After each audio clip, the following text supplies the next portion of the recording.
Ladies and gentlemen, it is showtime. Please enjoy the show.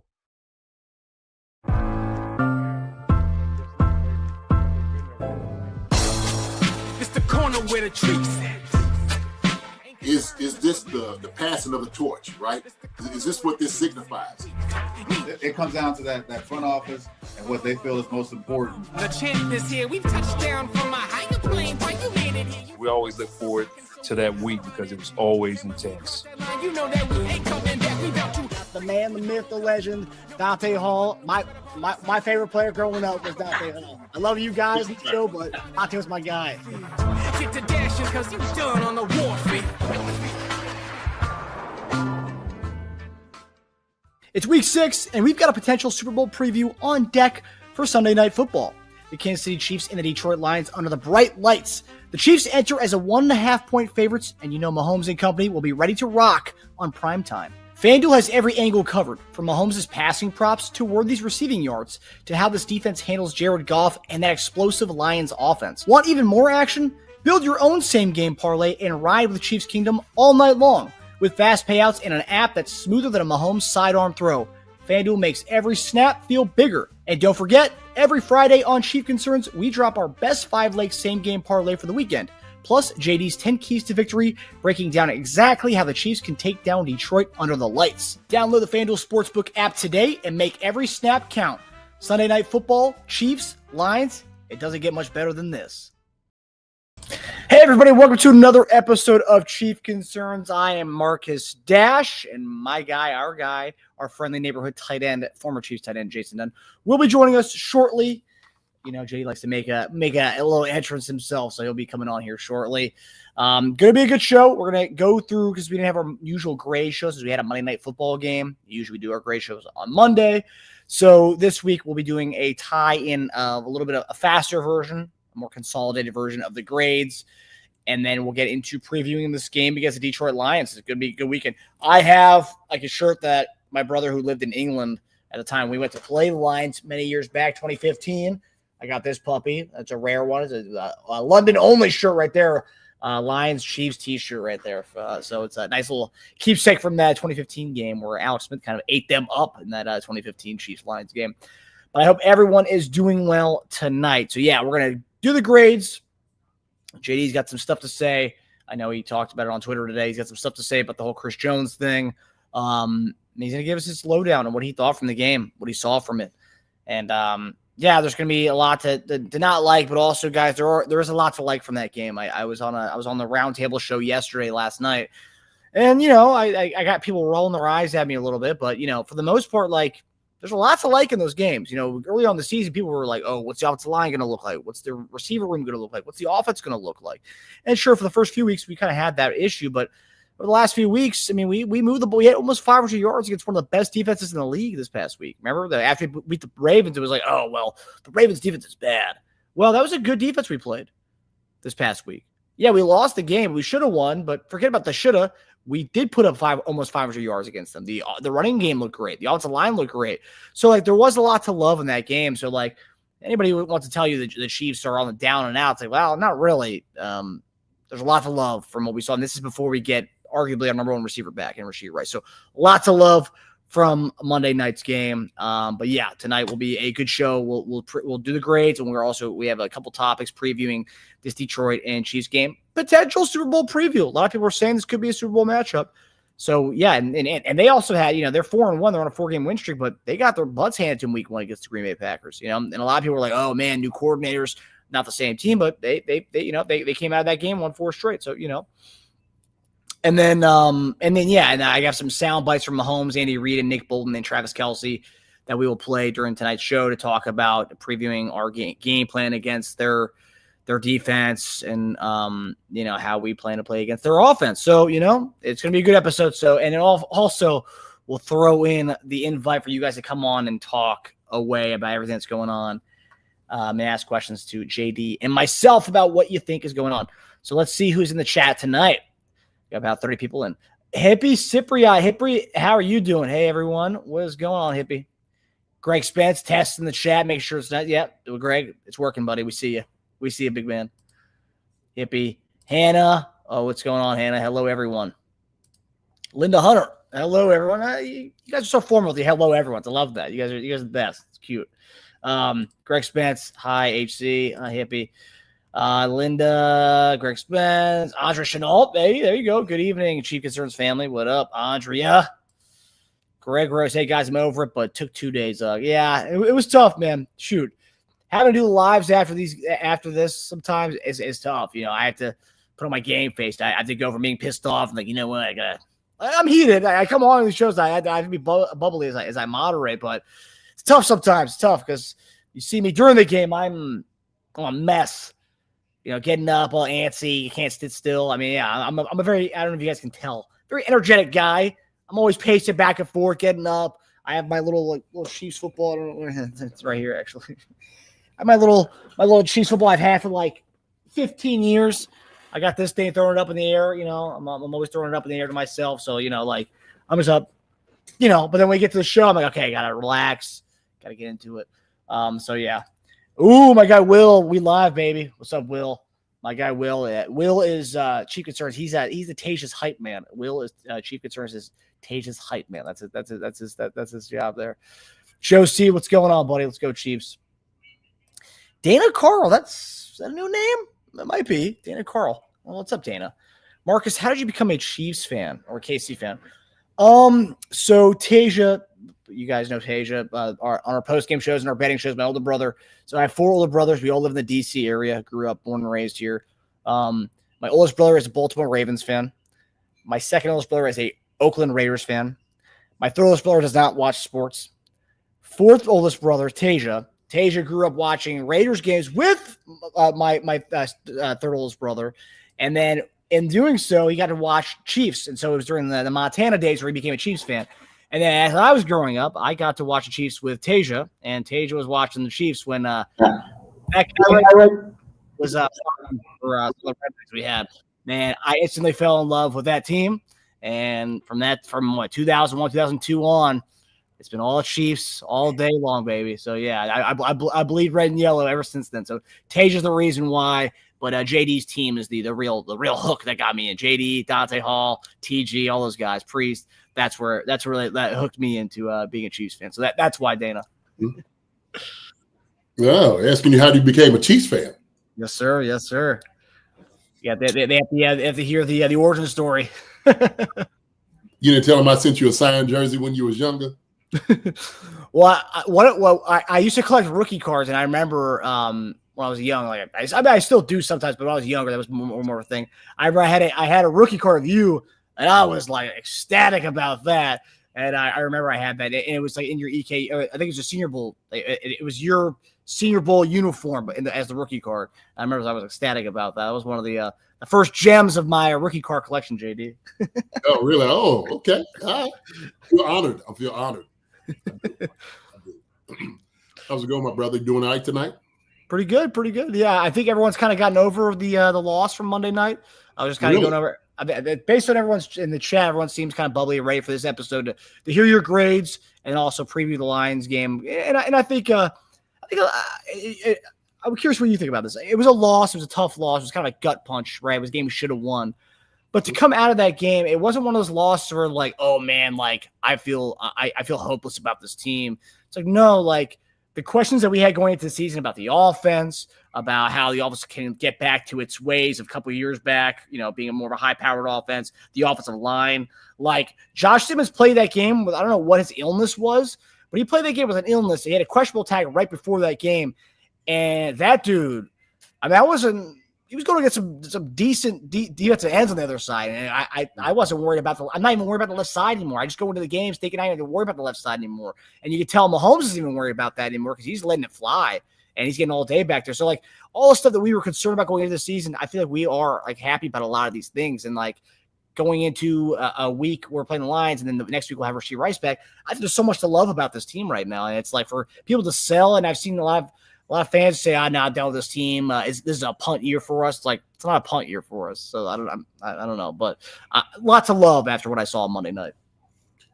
Oh yeah, man. You know, look, there's opinions everywhere. You know, we understand that. We seen that, and it's been like that up until today. It will be like that for the rest of the year. about what this team is. So we're talking about just respectfully at this moment. Here's my thought on it. So you have a team that has dealt with some adversity, okay? Lost some very close games, 3 close games. That's where our losses come in, all right? These are 3 close games against 3 good teams, Marcus, okay? We're talking about playoff teams, okay? Chargers, Eagles, who were Super Bowl winners in Detroit. Jaguars. I don't want to give us a loss already. Jags obviously won a playoff team, but we knew they had a good, decent squad. That's where their record shows that. And so for us, we just got to put everything back together. That's the thing about it. And so when you have challenges like this, these are usually games that bring you together. That's what it is. And so that's what I'm looking forward to. I'm looking forward to coming in this week, playing a very, very good Lions team. We understand they got a lot of talent on both sides of football, and that's fine. I think for us, we just got to go out there and just play our ball. That's what it has to be. And it's got to be mistake-free ball. It's got to be ball that we know that we have how we play. It's got to be our standard, like I always show up here to everybody, what our standard needs to be. And so we've let 3 good teams off the hook because it's what we've done, not really what they've done to beat us. It's what we've done, mistakenly to put us in precarious positions that we haven't been successful. So that's what I'll say about that. Other than that, everybody has, their own opinions about it. I still like to talk about some of the things, obviously, the big things we talked about in the game, getting on here and doing a little bit of the grade show. But first, let me say what's up to everybody out here.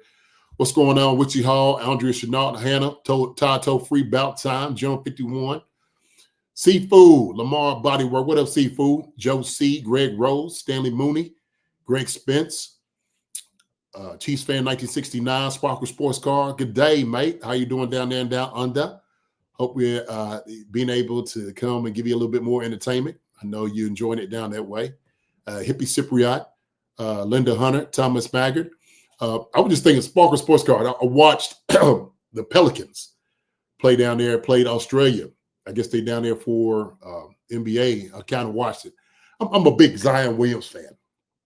So I got to watch the highlights, man. But of course you are. Dookie, baby. Hey, man. Hey, come on now. That's what it is. It looks good. It looks good. I just had to say that because it just made me think about down under. He's lost a lot of weight. I mean, he should be primed and ready this year. I think he figured, okay, he figured it out like, yeah, this is what I need to do. And so he's going to be hard to stop, man. He's got a lot of skill to himself. Yeah. I'm looking forward to it, Marcus. Chiefs fan 69, Tony Gunn, Hippie Cypriot. Will is in the house. Did I say Andrea Chenault? I know I said Andrea already. Dana Carl. What's up, Dana Carl? So we're going to be at it tonight, talking.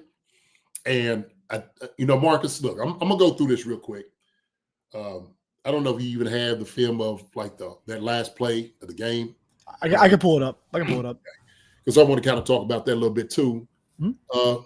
But we're going to go discuss this. And I'd really like to open up the airwaves a little bit. Okay. I don't know if y'all said, if y'all watch my tweets, I sent a tweet out about Chris Jones. Okay. I know our guy Farzine has sent something out. And the question was, this is a safe space, right? How do we feel about Chris Jones is the question. And I was like, or what are your thoughts on Chris Jones? And I was like, what are my thoughts on Chris Jones? I'm like, wow. Well, I'll tell you what I tweeted.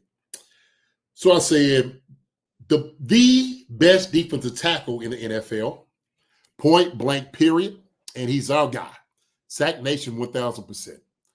I said, let's speak truthfully and have a seat. The man has been double to triple team, held repeatedly, play after play, without it ever being called, and he still wins. Now, the reality here, okay?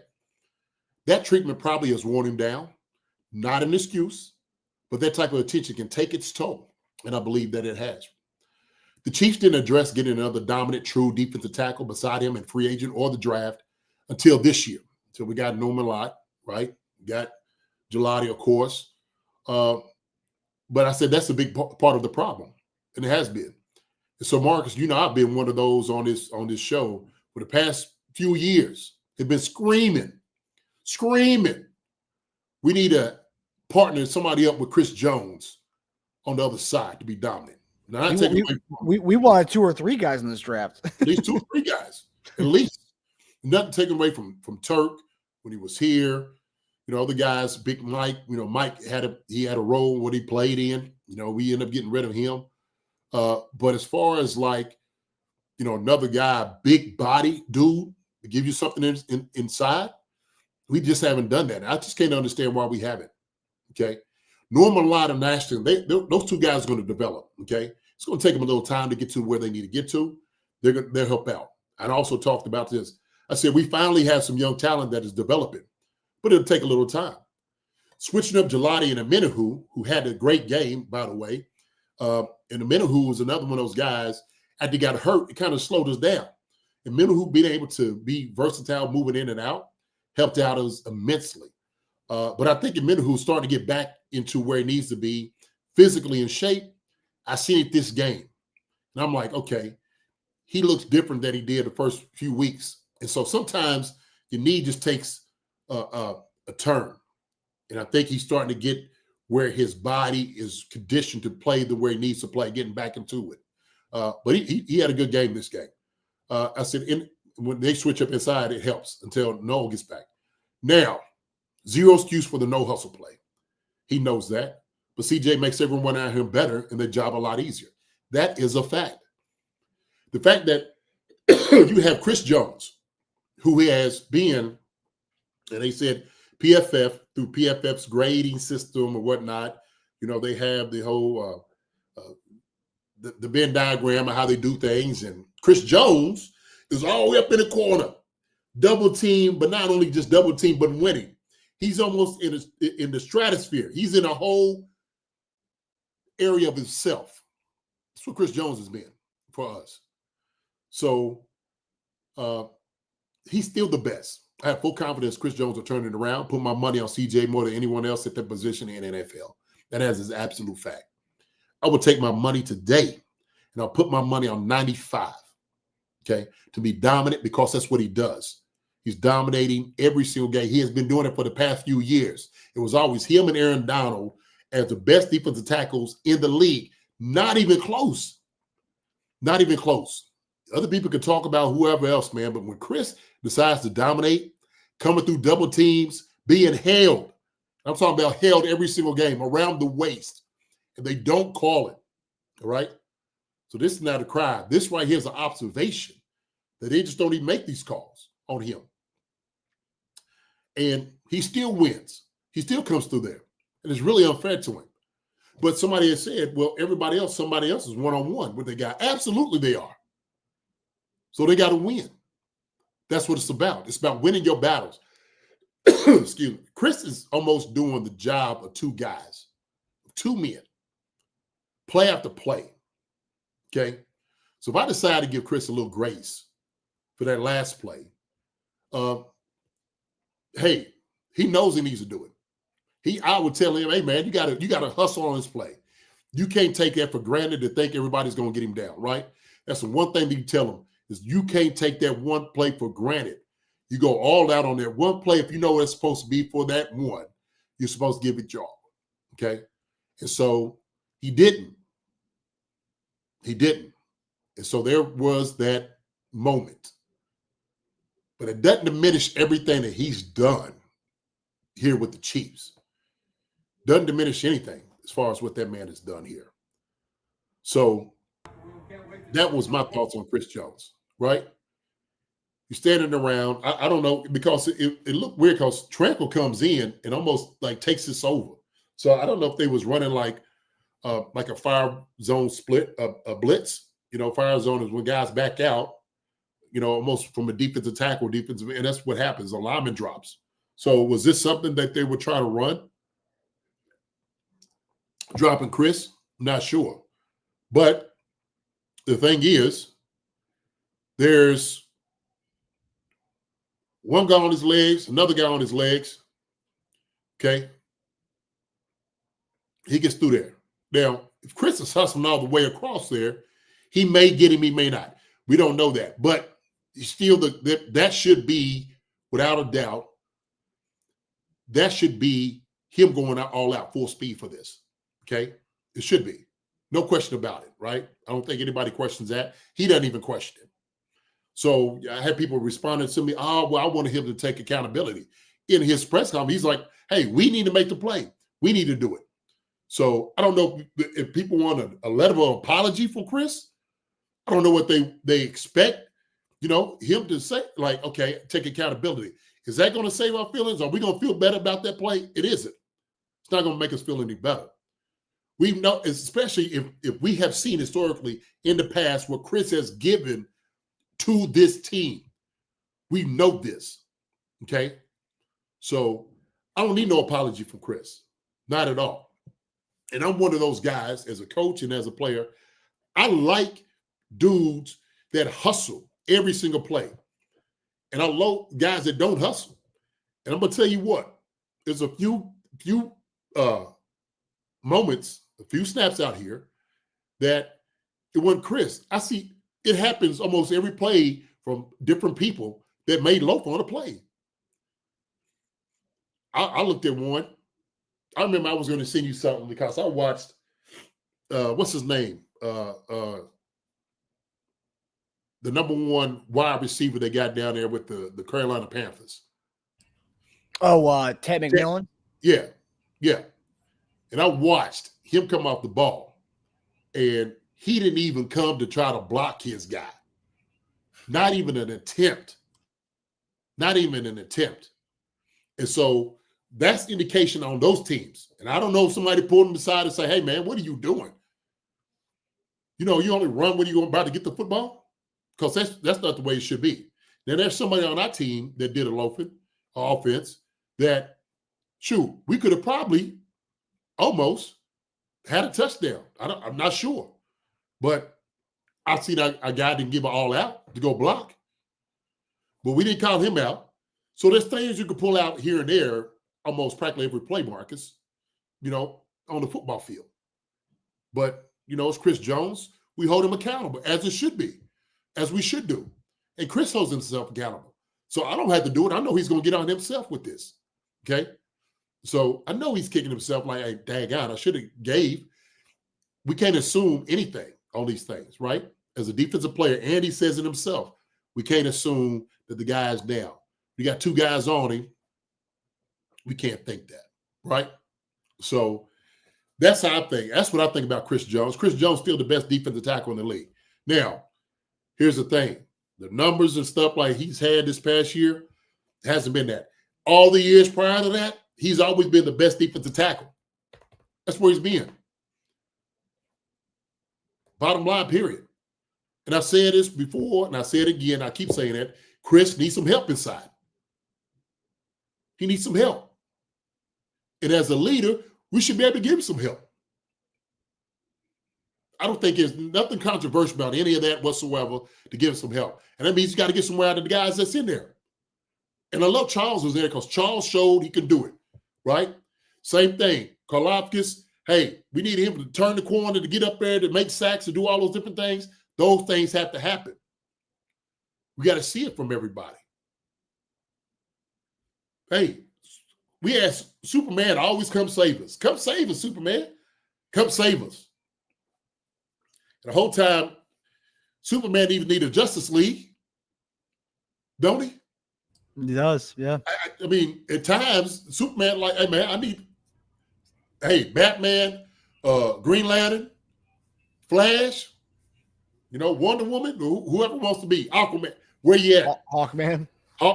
Could I get you here for this one? I might need Ed Hamble, whatever it is. So those things like that, man, it's, and that's just these things. When we see it, it looks bad because it is bad. Okay. But I just the question of what we think about Chris Jones and the people that's piling on, I'm like, man, this is piling on Tuesday. Not like that, God. Pal on it. So what do you make of him deleting his social media? You saw that, right? Like he deleted his Twitter and his Instagram. I heard he did. I mean, maybe he just want to focus up, man. He wanted to get away from all that noise. That's noise. That's the noise. And I said that earlier in the year. If we could get past the noise to just go play, we will be fine. Okay? And that's eliminating the noise. You don't need to hear none of that. Eliminate the noise. Get away from it. You know, Pat said, like, hey, man, well, you use it as motivation, but you could get it could reel you right in. It could reel you right in. That's what Tyquan Thornton said a few weeks ago about that same thing. That's how toxic it is and how it can really suck you dry. Tyquan Thornton lived it. He knows. Part of the reason he wasn't as good up there in New England is because you start looking at the noise. That's what you listen to. Part of the reason I'm sure Scott Moore is out of here wanting to do he's listening to the noise, and you hear from everywhere. You can't even sneak on Twitter. You know, people try to use their aliases to come on, and that's just what it is. It's a whole toxic field because all the yahoos come out and say whatever they want to say, right? Yeah. So everybody's got a voice. We know that. So yeah, I mean, the funny thing about it is it's like it's such a toxic culture about like people just use social media to like troll on players. We get trolled for defending players. So can you imagine what those players that we defend are getting if we're getting trolled for defending players? I mean, it's just so crazy. And for us defending players, we get trolled. And then imagine what their inboxes and DMs and notifications look like after games. Oh, right. Man. Yeah. I think I got somewhere like 10,000 followers. And these jokers got thousands. It's nuts. Hundreds of thousands. And be honest with you, I ain't worried about no troll coming to me, for real. I've been able to get, say what I need to say, and move on. And I might address a couple of them. Some I don't mind getting down with. I crack my break. Let me get at these couple of jokers real quick. Sometimes it feel good. A little frustration. Oh, you don't say, huh? You don't say? All right. I'll tell you what, I got something for you. All right, you wait right there. And sometimes I'll tweet some stuff out and then I'll erase it like, what's the point? Right, yeah. Yep. So, yeah. Rustus Andrew. Rustus, come on. I appreciate the contribution, buddy. I thought my curse was lifted. I won't watch next week, and I'm sure that will help. It's not you. It's not you. Trust me, it is not you. Not at all. You are not cursed. You are not cursing the team. You are fine. So, and to be honest with you, I don't really listen to other podcasts. I sometimes just don't have time to catch up with a lot of that. And even like the guys on ESPN and stuff like that, if I catch a little bit of that, it might be on Twitter. Right. So I like the sound bites. Yeah. That's it. Might catch some of that. That's pretty much, my life. I'll look at some stuff just because, like, when I'm trying to plan topics and stuff to see what is being talked about, what's not being talked about. There's a lack of certain stuff that's being talked about, and obviously our show is different than a lot of other shows. We kind of get more to the nitty gritty of things, kind of behind the curtain look. But like, I will check out other shows when I see, and I've seen it a lot over the last few weeks, pretty much this entire season so far, that a lot of these other content creators are kind of saying bad things about the team. It's very negative right now. And sometimes the negative stuff does get clicks. We don't really pull that stuff on this show, but I have heard that a lot of the Chief content creators have gone more in the negative realm, just because it hasn't looked the prettiest so far this year. Mm-hmm. Again, like Andy Reid said, man, what's his quote? His quote was, "Everything is not roses in anybody's life, or you wouldn't be able to appreciate the roses. They're going to be challenges we all have, and I think that builds the grit you need to be able to handle life." That is something that we're 2-3 right now. That quote, everyone needs to have that quote on their wall and live it and go with it, because to enjoy those roses, you got to go through some periods like this. And it's not going to be all 10 out of 10. Sometimes it's going to be 6 out of 10. Some days it's going to be worse than that. But at the end of the day, we build back up to get to that the roses part of life and winning. So we're going to get there eventually. Yeah. Well, hey, man, look, this builds character. We understand it. Sometimes you need a rocky road to get where you need to get to, right? It don't have to be the easy climb all the time. I'm not saying it's easy every year, but sometimes we win in fashion we expect to win. And we expect to win every single year of this year, okay? And like I said, we just haven't pulled out the tough games. There's 3 of them. We easily be 5-0 right now, Marcus. Easily. Yeah. Turn here, turn there. Yeah. Right?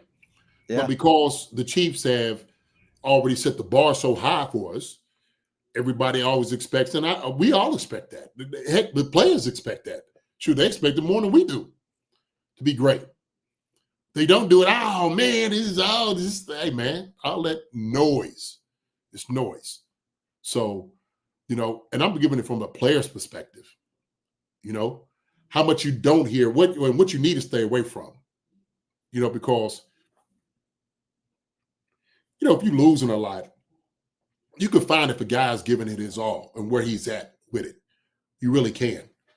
You can tell if a guy's he's really not with you. Okay, he's not bought in all the way. Yeah, I don't think there's any question about Chris or anybody else on this team doing that. Not at all. So we've seen offensive line get better. We've seen some other guys get better individually. Love to see it. And so we just got to continue to get better and grow together. That's what it's all about. But these lumps early, I think is a good thing for us. Okay. Let's go on and get it figured out. Like everybody's on one accord. We know what we got to do, what we need to fix. Okay. And if some things bear this ugly head, good. Deal with it right now. That's the way to speak. But I guarantee nobody in that locker room is splitting off of one another. I heard somebody say, "Oh man, the Chiefs are fighting." What? They're not fighting each other. What are you talking about? They will hold each other accountable. They know how good of a team they are. So sometimes you can have those conversations to talk. At a certain point, enough has been said. You just got to go and take care of business. I think that's where the guys are right now. So we'll go ahead and we'll get in this conversation, man, because I know we're going to get in Detroit, man, but I want to open up the airways for a little bit in between that, okay? We get nobody on, then we'll open up. We'll talk about Detroit a little bit more, okay? So let's go ahead and fire away, brother. What we got? All right, so you want to do grades right now? Let's get it. Yes, sir. Appreciate you, Russ Sandra. This is why I come here to get the real deal. Appreciate the contribution, buddy. Appreciate you, brother. Flapjack City, appreciate the contribution, my man. What happened to us swag surfing during a game? I mean, we have 2 wins this year. One was in New York, so we weren't going to swag surf with it. And there was no they're not going to play the jams there. The Baltimore game, I'm surprised they didn't do it because we were blowing them out. So that would have been something to do during a blowout game like that. So I don't know, but I guess when you're below 500, it's kind of tough to be like celebrating that. I mean, I don't know. What do you think, JD? No, I mean, I guess it's based off of who's ever playing the music in the in the stadium. That's true. I'm sure guys will still do it. You got to celebrate, man, when you're doing well. Why not? Yeah. Can't keep going, oh, man, I ain't going to wait until we start winning. And we start, what? Man. I heard Ed Reid say this.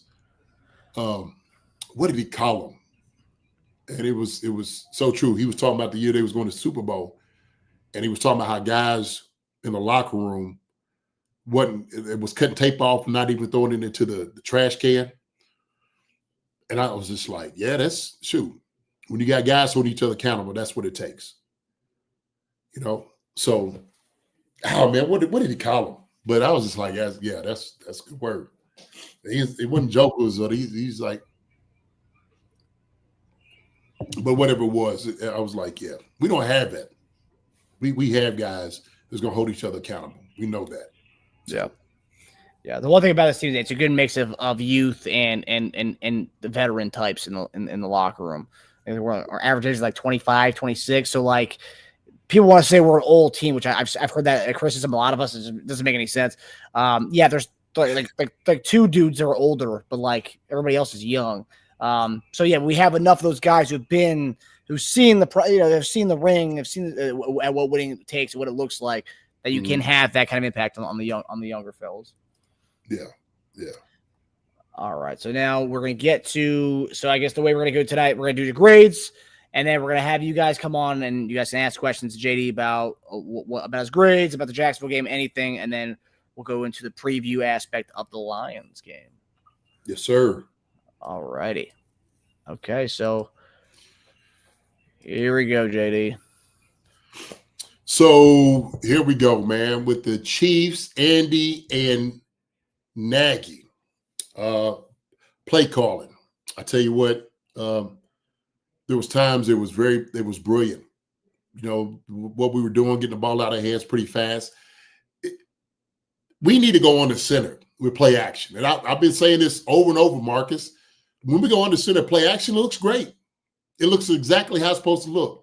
You get the action of the linebackers and everybody starts flowing. That's the way play action is supposed to be. Get the linebackers running up, then they got to turn to try to find the body, to try to stop and by that time it's too late because we know where the ball is going. And we need to do more of that. And so what I did see is when they were humming. Some good calls. And then there was times that we had just lull in some of the play calling. I'm just like, what are we doing? And I tell you what, Dad got it. When we're sitting there and we are second and from the 3-yard line, second and goal, from the 3-yard line, run the daggone football. Run the ball. Why we treat that like it's, I don't know. And I get it because we've been successful in the past, no question. Yes, we have. How we trick teams? Run the football. That's how you trick teams. Lloyd was playing shovel pass. He was playing the spacing. He's seen all those plays, what we do at a what formation. They know part of some of the plays we're going to run. And they're just going to use and say, this is what they're going to do. Teams have seen it. They've studied what we do passing-wise. You know what they had done? You know what the Chiefs had to do? Run the daggone football. That'll shock them. Run the ball. Run 3 times in a row. That'll shock the daylights out of them. They wouldn't know what to do. So with that being said, the lull and what they had, I didn't like that call. It's me not liking the call. Coming out second half, same thing. Come on, man. You got to have energy when he come out. Pops. We had 6 plays, 6 or 7 plays, and we ran the ball once. 7 plays. We ran it once, coming out at the half.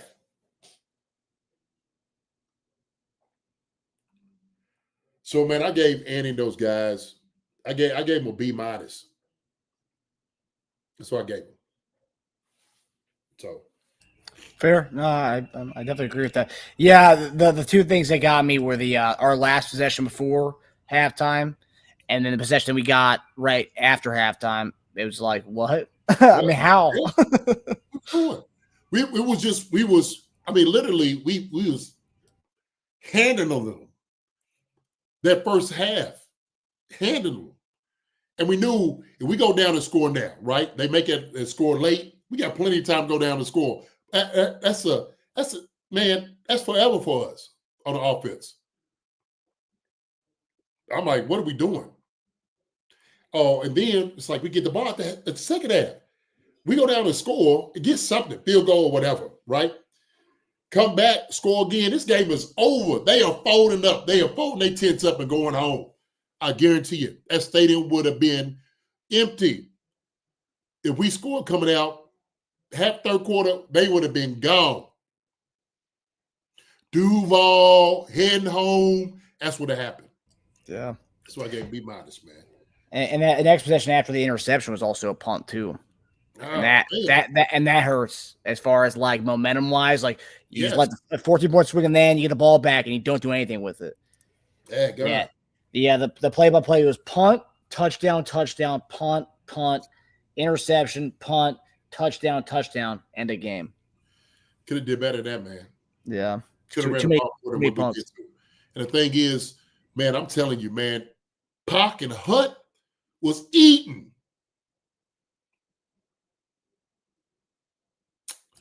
Okay. Yep. Who we got next? I believe we got the running backs. There you go. RBs, baby. Love it. Love it. Look at Pop. That's vintage rookie year Pop leaping over defenders. Yeah. Kareem. That's Kareem right there. Yeah, yeah, my bad. Hey, look, Kareem, that little leap like that, man, I jumped over. I said, "Oh, look at her." I jumped like that watching the game in the living room after he did it. I said, "Man, look at him. Look at Hunt. These jokers wanted it, man. This is the hardest I've seen these guys run. Pop run for sure. You know, Kareem is still, he would just do what he do. That's what he does. Caught the ball out the backfield really well. Bashar Smith did a hell of a job catching the ball out the backfield. All three of those guys did a great job this game. There's no reason why we shouldn't have fed these dudes. They deserve that. They deserve it. Pop was running through folks. I love that little side bark he did with the against the safety that came up and popped him at one time. And he got up and Pop sat up there. He talked to him. He didn't talk to him right in the face. He talked. It was almost like, you ever see that at video with the two dogs on the fence and they start barking at each other and then they pull the fence up and they start barking at each other and take a fence away and they stop. You ever see that? Yeah. This kind of remind me of it. And I loved it. And I started to give these jokers a B+. That's what I started giving them. But daggone, these jokers deserve an A. Wow. They got an A this week, man. They got an A this week. They got an A this week, man. They did their thing. They did their thing. I went through and I watched and I said, I seen somebody didn't block it. Pop could have made it, he'd have had a longer yards. I don't know who to score a touchdown, but I'm sitting there thinking like, dang God. These suckers, and man, they was toting that rock. They was toting it. Kareem ran that 34-yarder. Oh, I guess we can't do 20-yard runs with Kareem Hunt. Kareem said, watch me. I'll show you. Watch what I do. Shoot. Come on, man. Honestly, man, I thought he had a chance to get away from that guy too. I mean, he could have busted that thing 97 yards. If he was able to give that guy the business with a stiff arm, which he was trying to, if you were able to give that guy business, he probably would have had a 97-yard run, man. Yeah, I think we're just happy he got up and open. He's like, yeah. Oh, shoot. Oh, broke out. Yeah. So, A, man, A for the running backs, babe. A for the running backs. They deserve that one. Hell of a job. And Bashar Smith catching balls out of the backfield, too. I mean, he's just such an asset. Man, sucker looking like lightning in the bottom. You get the ball to him, he's going to make people miss. He's getting more confidence. I love these three guys. I love how they started using them. That's one thing I give it to them, how they started using them. And that was a great play for them, or at least the personnel looks great. So, yeah, absolutely. 1,000% A on these dudes, man, for the running backs, for sure. Is that the first A for a position group on the offensive side this year? No. It's not? Okay. I got an A for the wide receivers, got it. And then I think A for Pat. Okay. So yeah. There you go. Yes, sir. So now we got the offensive line, JD. O-lines. Okay. So O-line was, man, pass blocking looked good. There was times that we lost a twist where we just didn't scan out to guys, and I couldn't understand that. So it wasn't perfect by no means. There were still some lanes that probably should have opened up that we got kind of bottled in a little bit. But overall, I think they did a pretty decent job, man. And they are getting better. They are getting better. Week in and week out, they are getting better. And the grades are going up on me. The grades are going up. So, yeah, it wasn't a perfect game. There was times we missed on guys and probably should have made some better blocking. But overall, man, I gave these guys, I gave them a B. They got a solid B from me. Solid B. Trey Smith looked like the old Trey Smith. I love seeing it. Sumate came pulling around, man, and that sucker came in to absolutely clean somebody's clock. So that's where I'm at with him. Yeah, from week to week. I mean, I know we talked about the run block win rate, that stat. Last week we were 32nd. This week we're 30th. So we are on that the advanced metric. We are going up. I know it's not 30 to 32 to to 1, but 32 to 30. That's an improvement. Yeah. So, and we'll running game is getting better, but I gave him a solid B. Agreed. All right, we got tight ends, JD. TEs, man. TEs. I think everybody did a good job this week from the TEs. I think they blocked pretty well. Did a decent job. Got to see Tanya in there blocking. Getting the 13 personnel, man. That was that one where we shoot. We should see more of that on the goal line. We should see more of that. So, with that being said, I think the tight ends did a decent job this week. I didn't really see anything that I was like, oh man, like no. Trav, but he had 7 for 61. And we can only do what we do. So, with that being said, man, I gave my tight ends, man, I gave them a B. They also got a B. Are you? I know it's been 5 games now, and like last year by this point, it's honestly not as the numbers aren't as staggering as I thought they would be. So the first 5 games this year, Noah Gray's got 6 catches. The first 5 games last year, Noah Gray had 10 catches. So I thought, we're using him a lot less than we did last year. It's only 4 catches less, and we have more weapons now on the outside. Yeah. Are you surprised they're not using him a little bit more, or is it just because we just have so many weapons? It's just that's just what's going to happen. Yeah, one football. Yeah. And so we got more weapons than what we had last year. So, when you got pass catchers and, playmakers, they got to go to somebody. And so if Noah's open, then, he'll throw the ball to him. But there's other guys that's open. There's a guy doing things with the football. So I'm not shocked to that at all. Hannah,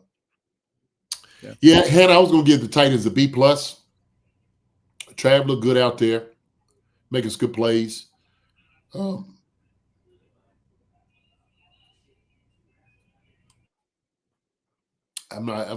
could go B+. Tight ends, I love our tight ends.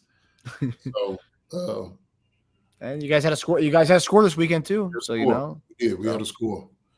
Boosted a little bit. We had more, but not Travis. Yeah, solid game, 7 for 61. Yeah.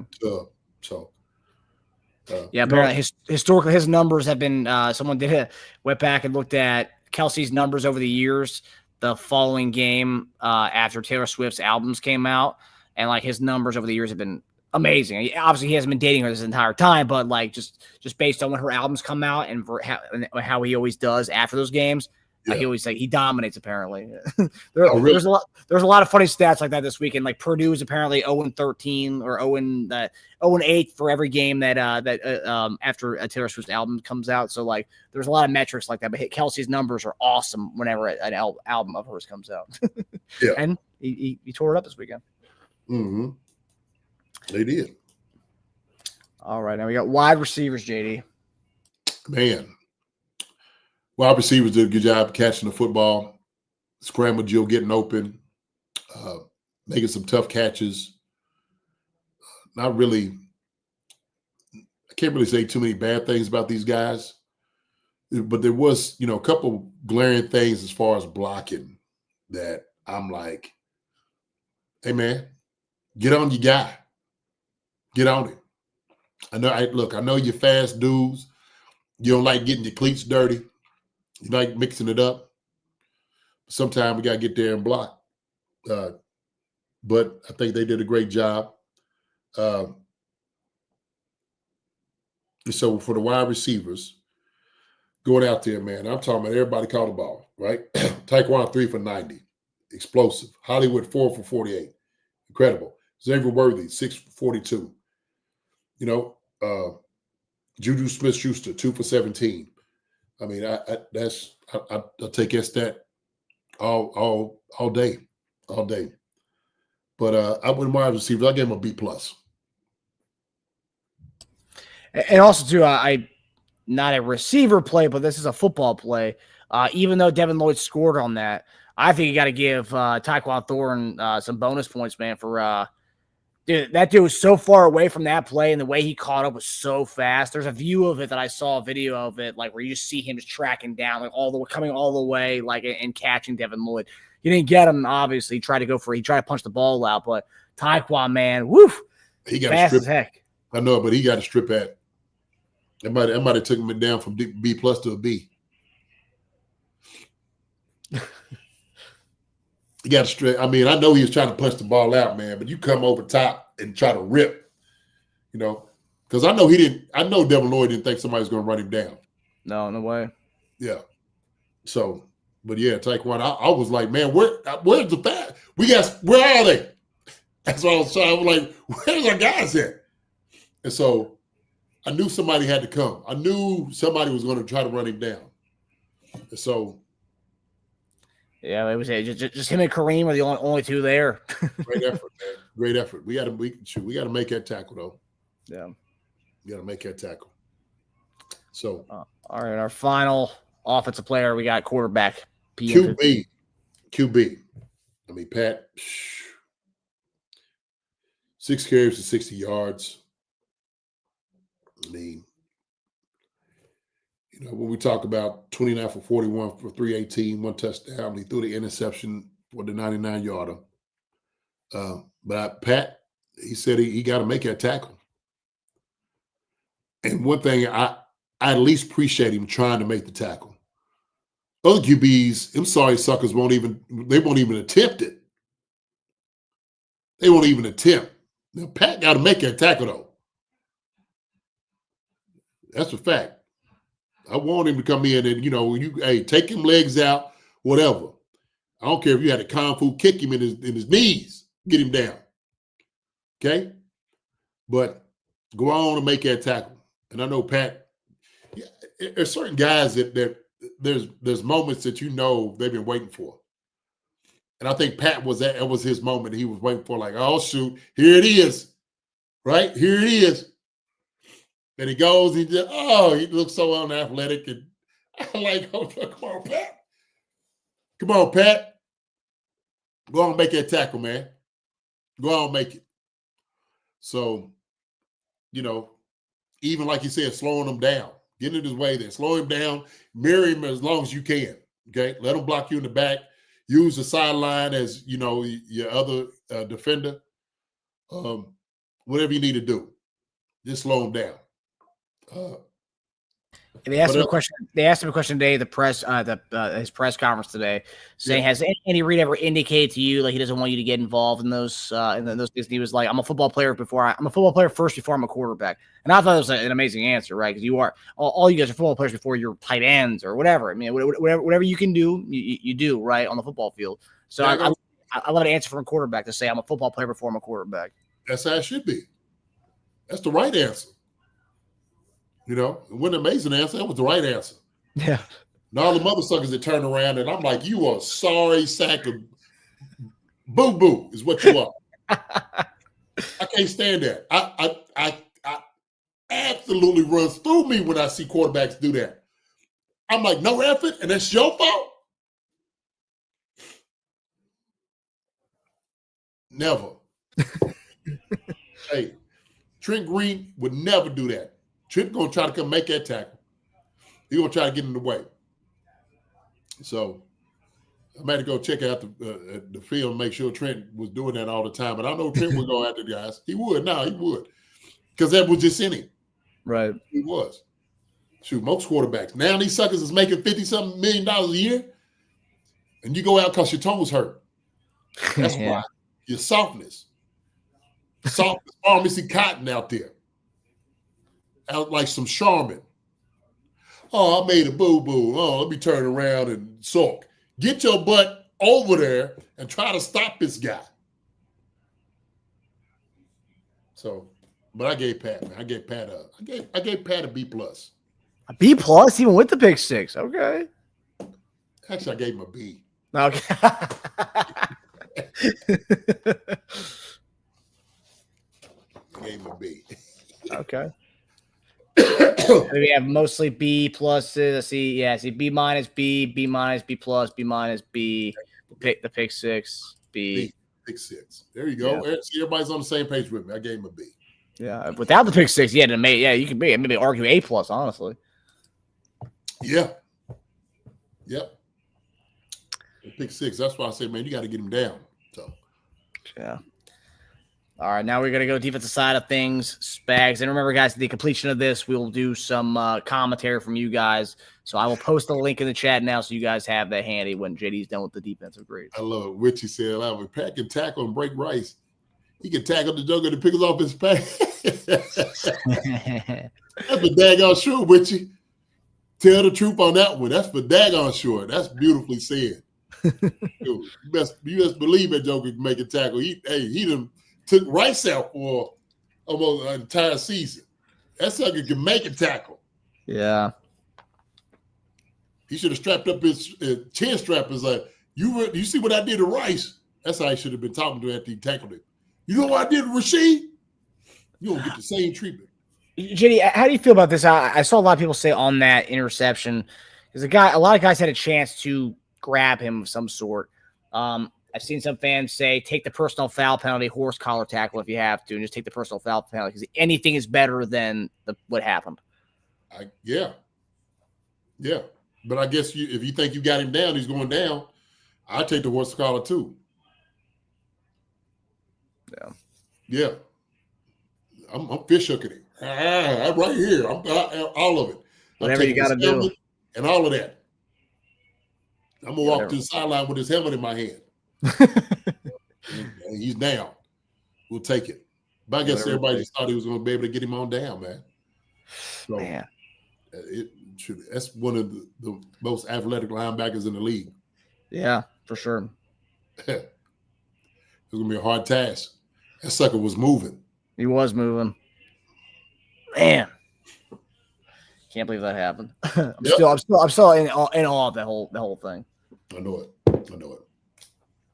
But I think after that sequence, I think we're going to see a lot more Kareem when it comes to 5 and 10 yards. After that, when they got down there, they gave it to 29 and then didn't hesitate.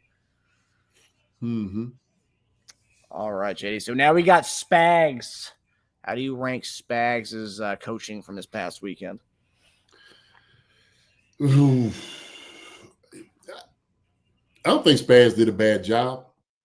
I don't. When you play in certain schemes, you got to be sound in what you do. And expecting everybody to do their job the right way. That's what it boils down to. Okay. Did he put guys in the right position to make plays? Sure. I think it was. Sometimes they just, Travis Hunter, Brian Thomas, they made some plays out there. Shoot, corners, one-on-one, made some plays. Trevor Lawrence put it on a couple of guys, some good throws. It's going to happen in the league. So everybody's like, oh, he should have spied Trevor Lawrence like he did Lamar Jackson. Why? He ain't Lamar Jackson. We didn't expect Trevor Lawrence to do what he did yesterday. Ain't nobody got out of bed thinking Trevor Lawrence is going to do that. Sunshine ain't what Sunshine does. Now he's athletic. He'll run around and do, but you ain't expecting Trevor Lawrence to do that. That sucker was on a whole different thing yesterday. Shoot. I wish he did that last year for my fantasy. He didn't do it. So I guess I'm like Bart Scott. I was a year too early. I think a lot of people were when it came to Trevor Lawrence. Yeah, ridiculous. But I think he had a great game plan. I think he did. Do the heat and all those things, are they a factor? Yes, they are. You asking guys to do things that he expects them to do. And I know you said Noah Williams should be in the game toward it, and I think you should. But what is this? I mean, is he got Tramari in because he feels Tramari is just a better tackler, which he would be? But we know at the end, this is going to be in coverage. He's throwing the football. So I gave Spags actually. I gave him a B-. Is what I gave him. C+ B-. I think guys just got to make plays, man. That's what it boils down to. He called a good game, and I think when we see Travis Hunter go catch the ball between two guys. Brian Thomas pushes off on Jalen Watson, which was a push-off. That was a push-off. Catches the football. And what do you do about that? Okay, guy makes it. Makes the play. Trevor Lawrence, and Drew Tranquil supposed to play in the middle. That's your guy, Drew. That's where he's supposed to be. Spags can't do it. Hey, man, I put you. That's what you're supposed to do. You're right in the right position to make the play. Make it. It's called good defenses. Just make the play. So be modest for Spags. Yeah, I'd agree. All right, we got defensive line, JD. You talked about Chris Jones in the opener of the show, but I did.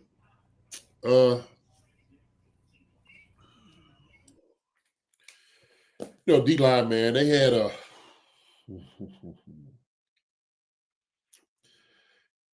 got some pressures on him. We got some sacks, a couple half sacks. Times he fell down. I thought Minnow, who played his best game I've seen this year. And I think he's coming back and returning the way that we need to. And was able to move him inside and out. But I think he did a good job. Phenomenal job. Big fella. A Minnow, job well done. Job well done. He was out there giving it his all. He was out there rushing from the inside and out. He was doing it all. That's the versatility that Minnow can do. He has it about him.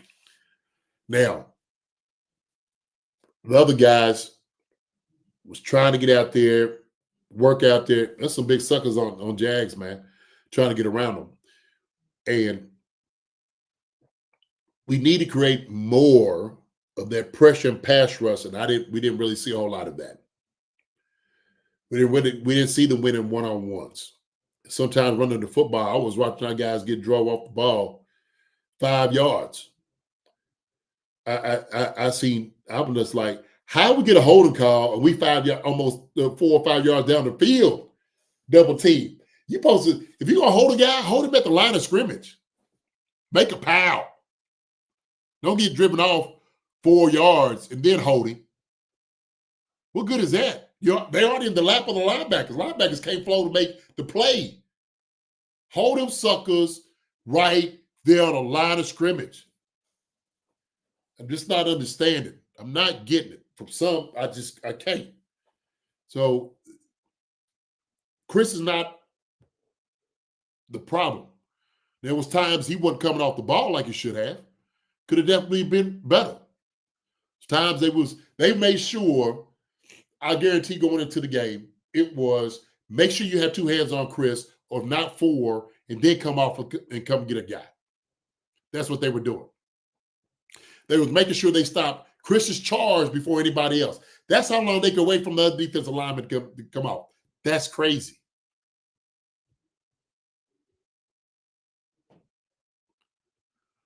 I just, and I love the hustle guys. Gelati, hustle guy, I know he's going to give it. He's going to come off, and that's what I love, because I see him make some plays on guys and his legs from getting more yards. That's what he's doing. From his defensive side, he's got to come on the inside and make a play. And he's going to be relentless. George does that sometimes, But it's man, we got to bench press some jokers into the backfield, man. I'm not seeing that. I'm talking immediately off the jump. As soon as that ball snap, you got to hit a sucker in his throat.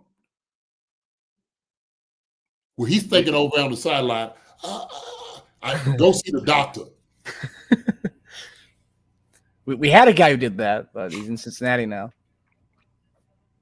Well, can we get him back? No, like maybe they demote him to their practice squad. We can get him. Yeah. But I will say this to your point about the hold that hold we had from Noddy.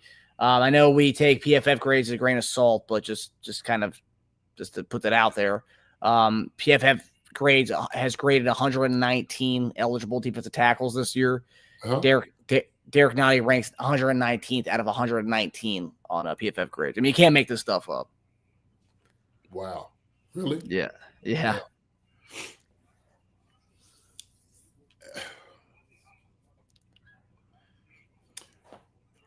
Maybe he's doing what they're asking him to do. I don't know, but my thing is, I love it. Dan Samuel is now walking through the door. He's not. He's not. When you hold a dude, create a pal, like you should. It's violence. You have 100% violence. You have a card that say, I can be violent. Here you go. Here's your violent card. Okay. If I go in, here's your card. Be violent. You got a violent card. You got a free Be Violent card. That's what you get. Every single play on defensive line. Violence. That's what it should be. Fist fight. Should be beating up people on the inside there, man. Especially if you one-on-one. And I mean, shoot. Taylor was trying. He's doing his, but I'm just, man, I don't see enough gut punch. We need gut punch from suckers. You know what I mean? Like an old school cartoon gut punch. Like, oh, just catch it. I mean, where are we at? Where are we at, man? Sometimes. So did I give a grade on them yet? Not yet. I gave him a C. I actually gave him a C plus. That's what I wrote down. I gave him a C plus. C plus. You know, and I know Chris at the end, this could probably be a C plus. I mean, man. Yeah. Tough one for sure. And it always stings too, because like when you have a game on prime time, and we know our deficiencies, you know, we can't get pressure or much pressure without having blitzes. But then when prime time comes and you have all these, you know, these experts and these analytics people like seeing it, like, oh wow, like the Chiefs defense really can't dial up pressure without, you know, sending guys. It's tough to see. Well, I mean, we are who we are, I guess, right? Same thing on the side of football. We're gonna throw the ball. We are who we are. So we're going to ride with it. I don't mind that. I love pressure. I love bringing pressure. Bring it. Spags, bring it. Dial it up. I'm down with that all the time. So. Yeah, I'm with you. Russ's Android, would you sell your violence card to me? I can think of a place to use that. There you go. Give it to you. Yeah, now you get out, you get in trouble in the real world. I don't want you being that ballot now. No. You can use at the gym on your punching bag. Right. There you go. Yeah. Okay. All right. Now we got defensive backs, JD. DBs. You know,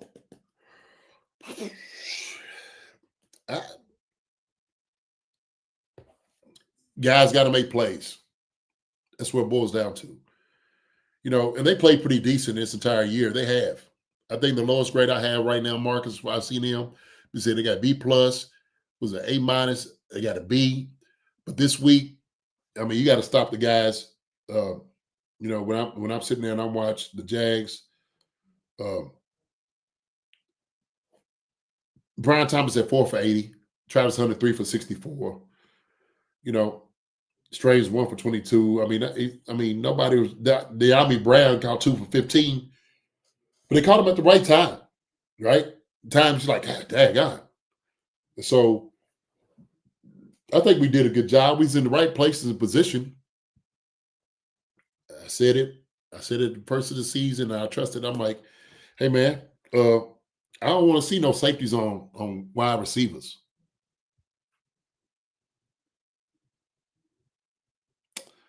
The slot. And I somewhere we had to, man, we got to change it up. So, I mean, I gave our DBs, I gave them a B minus. That's what I gave them. I mean, I know they scored on a couple plays. They was in the right position, made plays. I still think that Jalen Watson was a push-off. He was in great position. And Brian Thomas did it just perfectly, just keeping his hand right on his back and just kind of propelled him to make that play. And you watch Jalen Watson, when he jumps, you watch him kind of push out. You know what I mean? I'm just like, how do you miss that? But hey, it is what it is, right?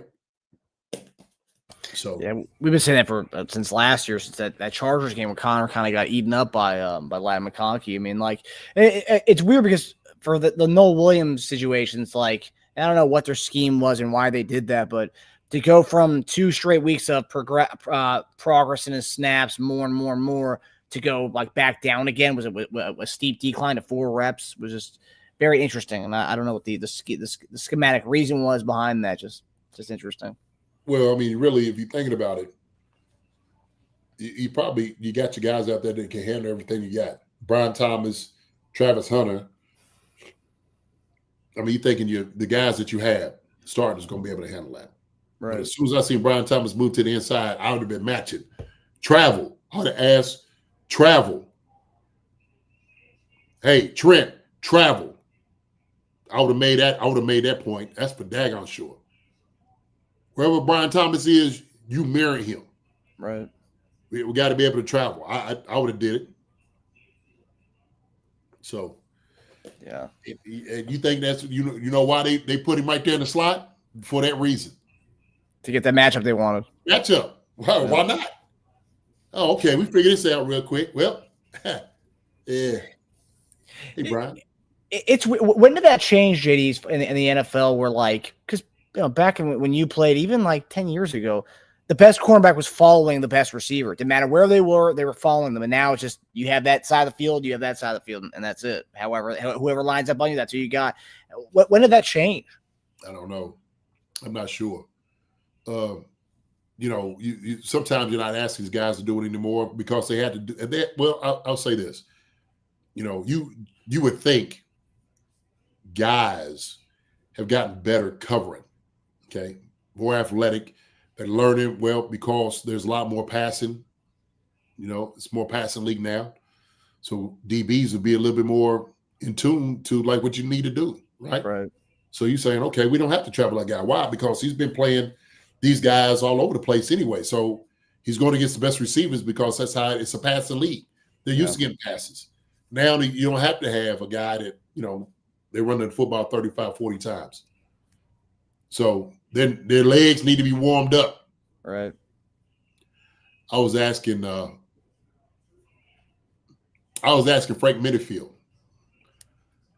I said, Frank, man, who was your toughest cover? You know what Frank told me? And Frank said, hey, man, JD, he said, look. He said, I didn't think none of those guys I covered was all that. That's a good mentality to have. Heck yeah. That's who DBs are. That's who DBs are. Some are like, shoot, I had this joker, right? But for him, no Williams and CRW should be starting counter panics and coverage of liability. I don't know if CRW could do it either in that slot. No Jalen, and of course, Trent, especially in those positions, is no more of a change of direction guy in the middle of the field. That's the question, Marcus. That's the question. We're still learning. We're still learning him right now. Right. It might not be his forte. I'll tell you who had a hard time with it too. To be honest with you, Snead. As good as Snead was on the corner, you put that sucker in the slot. Yeah. Like, what are you doing, Snead? Yeah. He turned around and he lost. So just because you're a corner, you cover guys, don't mean you cover them all in space. It's just that's the reality. Yeah. Some guys are just not good in slide. That's why you have nickel corners. Okay. Yes. Snead was very handsy. He needed to have like touch right away to get that. Yeah. And knows same thing. I could ride you to the sideline. I'm good. That's what I'm gonna be able to do. Okay. You give a sucker two-way go, it might be a little bit different. Yeah. So they know him better than we do. Believe me. Yeah. Ain't like they're making a mistake. Look, hey, they ain't like they're making a mistake. They put a guy in that they think get the job done, and they're the best guy. Yeah. Ain't like he was sitting there saying, "Well, come on, let's put our least or our worst cover guy in the slot against Brian Thomas." Right. Yeah. Yeah. They weren't actively trying to do that. Right. Yeah. Because as soon as you see that timeout, right? But it wasn't that. So there it is. Yeah, and again, and this is, Noel Williams, I know he's progressed in his first 2 weeks, but they weren't expecting even to utilize him as much as they did. They were expecting to have Christian Fulton, and they haven't had him yet. And he was a full practice participant today, so maybe we can have him this week and he can throw him in to the secondary, His JD, he looked like Stevie Wonder talking about Snead. That's how he looked. He looked like Stevie Wonder out there. It's like, what is he doing? He get beat. He get beat. And I mean, it's just reality. We've seen it. I've seen it too many times. So, no, everybody ain't good in slot. Sorry. You got DBs, but everybody ain't good in slot, though. That's the truth. And that's what makes McDuffie special, because he can do both. Yeah. So. All right, now we got our final position group of the defense, the linebackers. Linebackers. I think Nick Bolton had a good game. There was ups and downs with that. Tranquil had some good snaps. Then he had the snafus like, man, that's you supposed to be here. That's where you supposed to be. So, man, with that, I'll be real quick with them, man. I gave them a C+. Wow. Yeah. How do you think Leo did?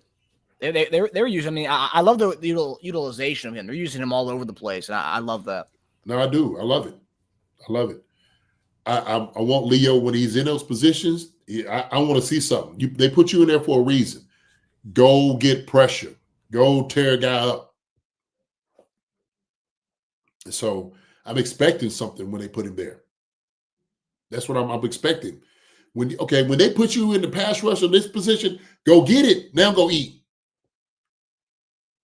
And if you don't, it's like, okay, well, shoot, we could have used a different guy here. So there it is. All right. So final position group, our special teams. This is going to be a doozy. Boy. Oh, my gosh. Hey, man.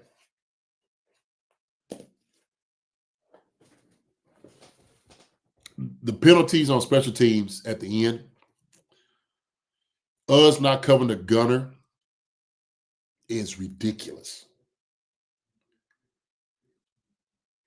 The holding calls on the returns is unacceptable. I'm sitting over here, man, as a special teams coordinator. This is your first time in here. I'm a special teams coordinator. Okay. I'd have been losing my mind in meetings. I would have came in and, hey, coach, I want to talk to nobody. Oh, I ain't saying hey, I ain't saying hi to nobody today. I'm not. Y'all come in and have a seat. Because I'm ready to chew everybody out. That's what I'm ready to do. And the thing is, when I'm sitting over and I'm watching, us just, oh man, oh my gosh. I'd have been losing my mind. Seriously, I'd have been losing my mind. Oh my goodness. I'm just say that. And it's like, if you already had a position, don't make it worse by holding a sucker. Get in his way. Push him past it. How about that? Hey, Buckner, 53 in the third, buddy. 53 in the third. You kick an upright in the field goal from 60 yards, and you can make that sucker. You can't make 53 in the third and keep it in the daggone stadium. Are you kidding? At the end, are you ridiculous? Oh my gosh. You had to put that picture up there too. I'm just looking at the picture like, are you kidding? Are you serious on this one? You can't miss that one. You can't. You can't. Keep it in the stadium. The one thing you can't do is you cannot kick it out of bounds. And people's like, oh, well, it's only hey, it counts at the end of the game. It matters. Those 10 extra yards, those things matter. Especially a team that needs, now you only give them 60 yards to go down the field. You helped them out. Man, if I'm sitting over here and I'm the guy on special, I would have came over and shook his hand. Thank you. Appreciate that, buddy. Daggone, we appreciate that.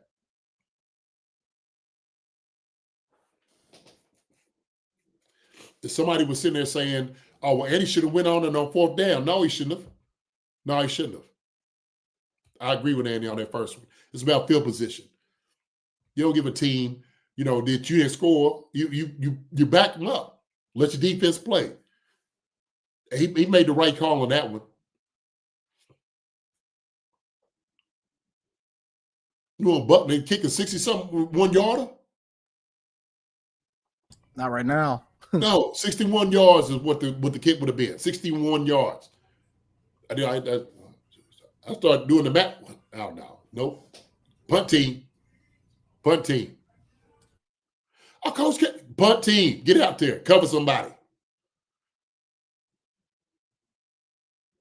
We covering.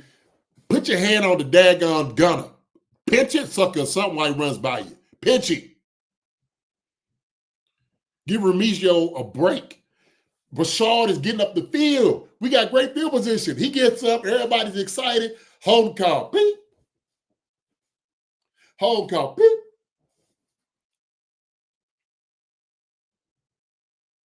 End of the game. Hey, we need a great return here, right? Just good. Great return. Good. Great. Beep.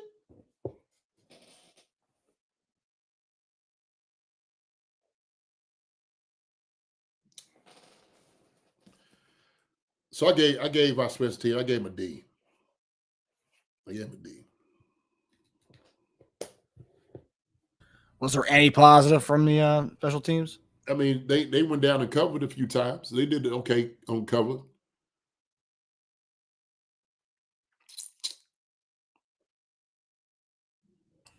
Yeah. Ray's has been a bright spot this year. I'll give him that. He's really, he had that touchback problem last year. He's been all right this year. Rashard finally got out there. I know there was the two holding calls, but he, we kind of talked about how, he hasn't really gotten through yet. And he finally got through this game, but they were negated.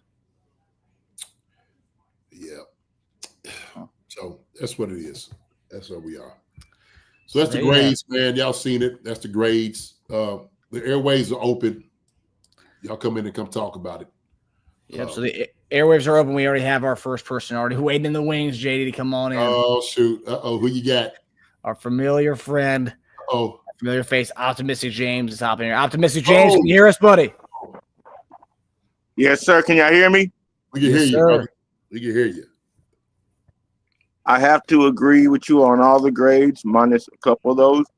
Okay. Everything on the offense was good, minus, of course, that interception. The offensive line was clearly the best for them. The running back room, clearly the best for them. Yep. Linebacker room, clearly the best for them. I mean, not one of the best. I mean, from the record standpoint, who we played against, the best for them. I mean. Oh, yeah. The D line, I do agree with whoever said you need to contain Trevor Lawrence. He was totally the factor. He made some very smart plays, and even his replay of Patrick Mahomes' move of falling down but not falling down and getting up and running. We still should have had containment, like you said. We was getting pushed 5 yards off the ball. He was falling on the ground, and there was nobody even around him to contest him to even. That was crazy. Fell twice. Twice. Yes. The DBs of Connor. Yeah. I can't really blame Connor because, like they said, Connor is like you said, the tackler. If you think that they're gonna be, mess around the pass, and maybe they could have put somebody else in for the pass. Which brings my question in. Did we mess up early in the game trying to call the blocking call on the defense of the Jaguars whenever Pat Mahomes threw the ball up and the dude was blocking, and the same call that got called against Connor that we was asking for against them? Did we shoot ourselves in the foot asking for the call? Because they always say the second person gets caught. I'm not sure. That deep ball against the deep ball that went downfield with I think it was Travis Henry. When Travis Henry was blocking, I think it was Travis Henry, and he was face guarding. He was face guarding, and Patrick Mahomes was like, whenever he threw it to Taquan, he was like, "What is you doing? Why you ain't calling the thing?" He was all on. He wasn't looking at the ball. But then whenever Connor did it, he was the second one since we complained on it. Do you think that could have led to us getting that call? Yeah, he threw it to Hollywood Brown. I see what you're saying. That throw to Hollywood Brown, he came in too early.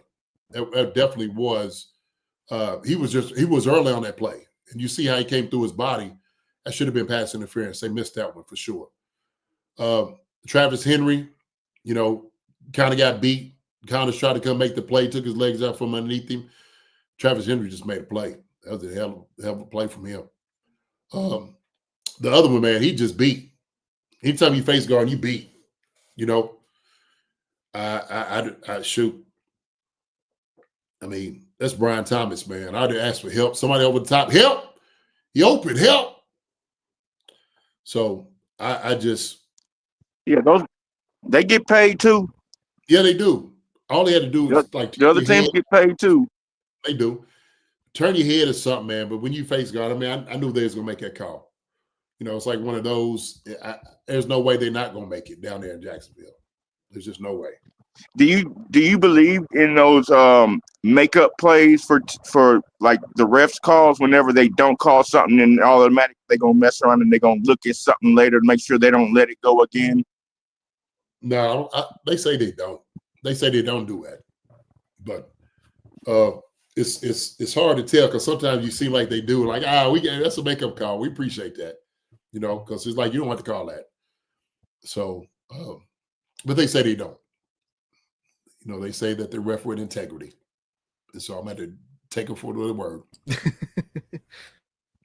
But yeah. And on the special teams, I'm not totally mad at Booker because if Booker had messed around and actually had the ball land like Ariza's ball landed earlier in the game on the 8 and it bounced inside, because Ariza kicked it on the outside, but his ball bounced inside the line and landed on the 8. If Booker had messed around and kicked it and it had bounced in, nobody would be complaining because we would have been down either messing around tackling them within the freaking 10-yard line, or we would have got the ball at that point in time. So I can't be totally mad at them. I know we can be because you should say, man, just keep it in the middle of the field and just keep it in the middle of the field. But if he did if he had pulled off one of those Ariza punts that Ariza did earlier in the game and that ball landed and landed in the 10, we'd have had 2 opportunities, either get them down at the 5 or either mess around and get the turnover right there by hitting them harder, making them, cluck the punt or whatever. Cluck the catch. So I can't be totally mad at Booker, just in my imagination. We're going to be mad in real time because the ball went out and it ended up at the 40. But if it had landed and it had popped right inside, just like Ariza did earlier, maybe he should practice that, mess around, practice kicking the ball, getting it on that side to where it bounces in. But you can't get determined on where it bounces in. But would you have been happy if he had messed around and bounced in and we'd have caught them down at the 5 or 6 yard line? He would have kicked it and they would have returned it. But you want him to try to return it. if you covering good, you're gonna keep it down on about the 20 or something yard line, get a little air on it. But you got to kick it in that zone. Okay. So you don't kick it out of bounds, on kickoffs. It's got to be within that zone, right? So get a little air underneath it, but keep it in bounds. That's what you want to do. The one thing you don't want to do is you don't want to kick it out of bounds. He did the worst thing you could possibly do with that. So that's the problem. It was just my imagination that was running. Like if the ball messed around and just bounced in bounds, because Jaguars, they actually messed around. I think they planned it. If the ball goes to either side of the hash, let it bounce and see if it goes out of bounds. I think they planned it. Well, I mean, they could have, but I mean, that's what I'm saying. Kick it in the middle. Just keep it in bounds. Just keep it in bounds. Buckner is good enough that he can keep it in bounds. That's what I'm saying. True. I know. I'm letting my imagination run. Yeah. No, he's too good for that. So, I appreciate your optimistic, James, man. Thank you, sir, for that. Appreciate y'all. Thank you very much. Oh, yeah. See you, buddy. All right, we got Rustus, Andrew, and our guy Will on deck. Rustus, okay. Andrew, hopping in here. Rustus, what's going on, buddy? Hey, what's happening? What's up, man? Yeah. Appreciate the contribution, sir. Oh, yeah. My pleasure. Yeah. My pleasure. Thank you for all you guys do. Yeah. Seriously. Listen, as a fan, watching I'm just going to say, even though probably they're losing a bit, watching the game as a fan is actually, in my opinion, a little better than it was last year. Because they're moving, I know they're losing, but they're moving the ball.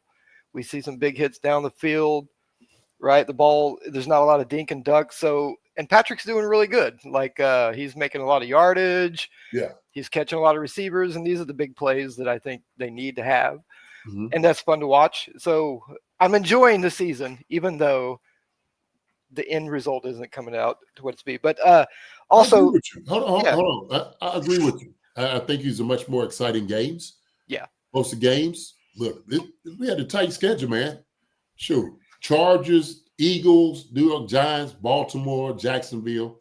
Then we got Detroit. I mean, that's a stacked house right there, baby. Yeah, it's pretty tough. We had a stacked house at the beginning of the year last year, and they just dominated. Yeah. They didn't dominate. It was those one scored nail biters that gave me a heart attack, sitting on the edge of my seat to the very last second. So yeah, then we're just on the losing end of these this year. So yeah. So as a side note, I want to thank you guys for letting me come on here and say stupid things and being very nice to me, even though I say stupid things. Right? You're good, brother. You're good, man. We appreciate the conversation. Yeah, right. Yeah, but I'm the reason why I like the channel, just to stroke you guys a little bit, is that I'm learning a lot. Like I told you before, I don't know a lot of the inside parts of football. I'm more just a watcher. I never played football or whatever, but I love the game. But I'm learning a lot more about the technical sort of aspects of it, the behind the scenes sort of what goes on. It's fascinating to me. I'm really enjoying that. So I really appreciate that. Absolutely. And I'd like to point out, Pat, I know he missed that tackle, but remember he recovered his own fumble when he stripped the ball out of the defender a game ago. So, I mean, he can do it if he wants to. Absolutely. Yeah. Okay. So, couple points, because I've been listening to you guys. I've been trying to think more like you would think while I'm watching the game, and I wrote a few things down. And unfortunately, the few things I wrote down, you already talked about. So you had what I had plus more. So I thought it was good. But I am how can you? I agree with you, man. How can you? It's like 1st and 3. Yeah. And you're having a receiver, you're having a running game that's actually probably one of the best running games they've had all season. Yeah. And you throw the ball 3 times and then punt. How does that happen? I don't understand. Why don't you just put Kareem or somebody in there and get those 3 yards? I'm not Andy, but it just seems a little. Yeah. What do you think, Marcus? I want to hear Marcus's opinion on this one. Why do we defer back to throwing the ball? And that's just our comfort. That's our comfort zone. I mean, look, I will say, I think there was and we'll see that just everything's game to game. I do think the pick 6 at the 5-yard line, I do think that's going to be something that they look at themselves in the mirror and be like, you know what? Let's not mess around. Let's not fart around with this anymore. Let's just get the ball at 29 and get it in there. I mean, because look, after that happened, when we see the next two scores, when we get down to the 5-yard line, they give it to 29 3 times, touchdown, 2 times, touchdown. Yeah. Just give it to them. I mean, so like, it's that easy peasy as far as getting to the red zone side of things.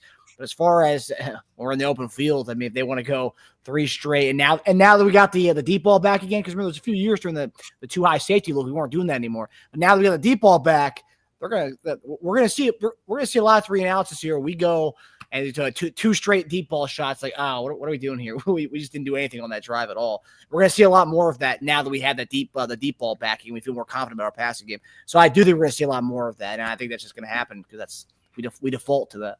Yeah, I hope so. It seems like you should see more than that. That's what a lot of other teams do. Well, Yeah. so I'll give my opinion real quick. I think it really gives you grit. That's what you need. You want this on the backs of your guys that you pay big money to, right? You want the guys up front, Creed, Trey, King Suma, Josh Simmons. You want those guys to move bodies. That's what you want. Those guys up front want to do that. They don't want to pass block from the 4 on in. I'm honest. I'm telling you that's borderline disrespectful to guys to human beings that you throw bodies around for a living. That's really what it is. Interesting. Yeah, I hear Seriously, you. And those guys, you want to maul guys. That's what you want to do. The sucker's been teeing off on you the whole game because you're passing the football. He comes and punches you in your face and all that. You want some get back. You want to take a body and throw him on the side. And I've seen Trey block a guy for a touchdown, and Trey's feet came off the ground because he's trying to put this sucker 6 feet under. Right. He's trying to hurt this. I don't forget who it was, a DB, linebacker, somebody. But Trey leaves his feet because he's trying to exact punishment on this guy. Them guys love that. They love it. Pass play, I'd be like, oh, man, you got to be kidding me coming out the huddle. Could that be one of the reasons why perhaps Chris Jones at the end was just like, or no? No. Okay. All right. No, that's all just a conspiracy. Yeah, Chris. All I think Chris. Could he be so frustrated he was just like, whatever? No. Okay. No. There was also another theory on that, whereas Jones just wanted him to score so we'd have more time with the ball and offense. That was another theory I saw. Like, Silly. just give the other team 7 points so that you can then again in 30 seconds score another 7. That just seems ridiculous to me. No. I don't think anyone wants the other team to score. Well, here's the thing. Maybe occasionally, but Well, I tell you this. They needed a touchdown. Yeah. We didn't have to let them score. That has no water to that theory whatsoever. Why would you want to do that? No. Doesn't seem reasonable to me for people that are competitive and they're trying to play the game. They're not going to just want somebody to score unless there's some crazy weird thing that's going on.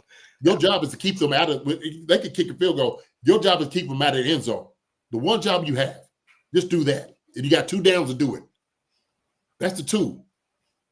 You got 2 downs to do it. That's why you pass the ball. No, I'm just kidding. Well, I mean, for them, for them, They had to because they had no timeouts left. right? Yeah, the optics at the end. I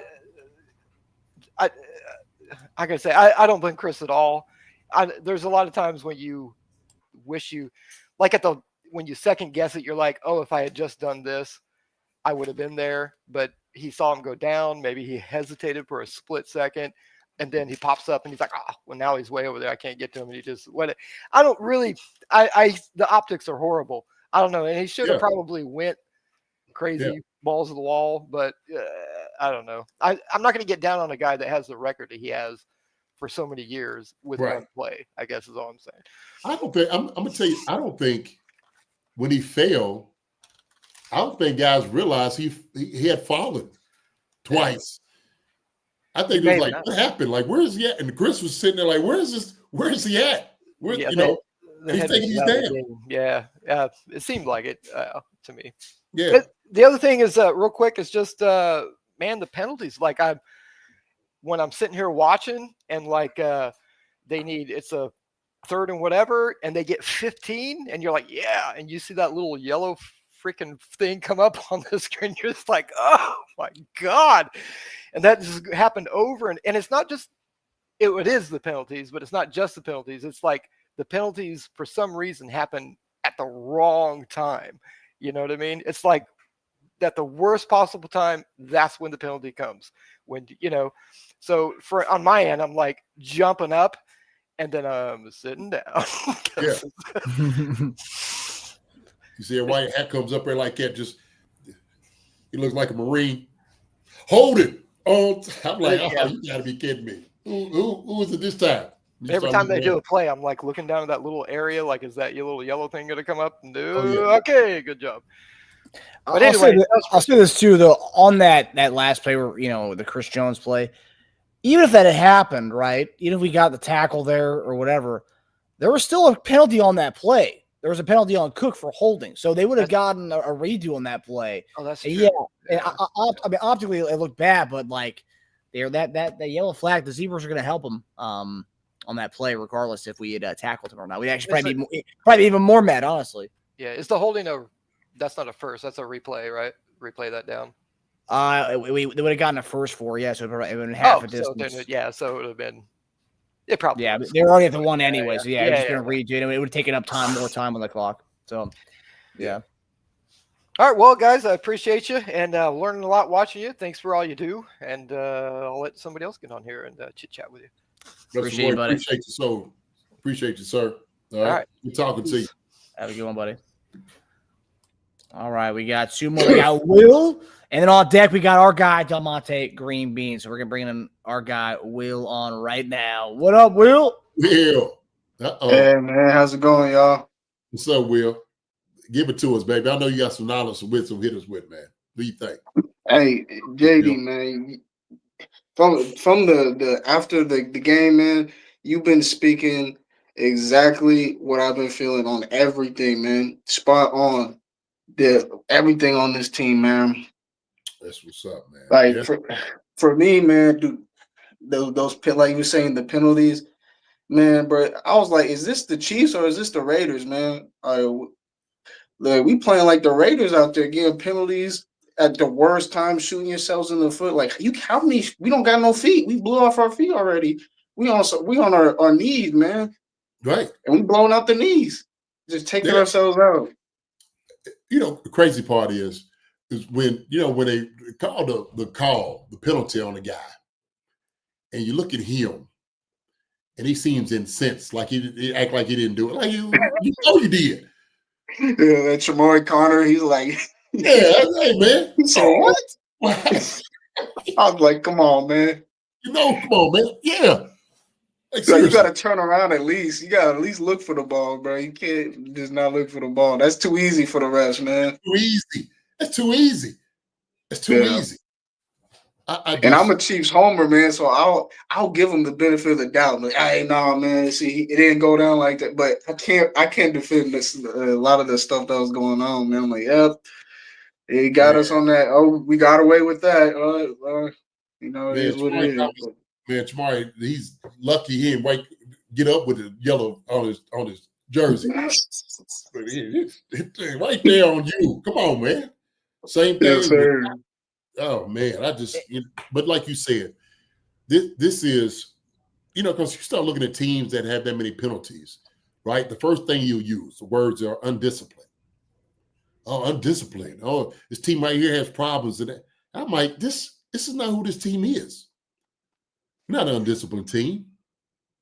We don't have any yahoos on here like that. You know what I'm saying? We don't. We don't, no. Yeah. So this is not us. Of us. Yeah. I just, oh man. So I went back and looked last night because I wanted to see, because that was like 13 penalties in a game is a lot for us. So I went back and looked. The last time we had 12 or more penalties in a game was 2023 against the Jacksonville Jaguars in Duval. We haven't had a game with at least 12 or more penalties since 2023, and I believe that's tied for second behind when we played the Rams in that Monday night game in the Mahomes era, where we had 15 that night. But the last time we had 12 or more penalties in a game was in Duval against Jacksonville 2 years ago, which we won that game, but still. So it begs the question: is Duval a tough place to play? I mean, I don't know. I mean, it wasn't like we were getting delayed game penalties. So I mean, I guess that it just just overall discipline. But I just thought that was crazy that the last time we had 12 or more penalties was against Duval or against Jacksonville two years ago. Yeah, I don't know, man. They throwing that little Geechee root on us, I guess, is what it is down there in Jacksonville. That's what they got there. True. I don't know. I just have no idea. But I just know them having 4 and us having 13 is so lopsided. Like it's like, are we watching the same? Come on. Are we watching the same game right here? Seriously. Yeah.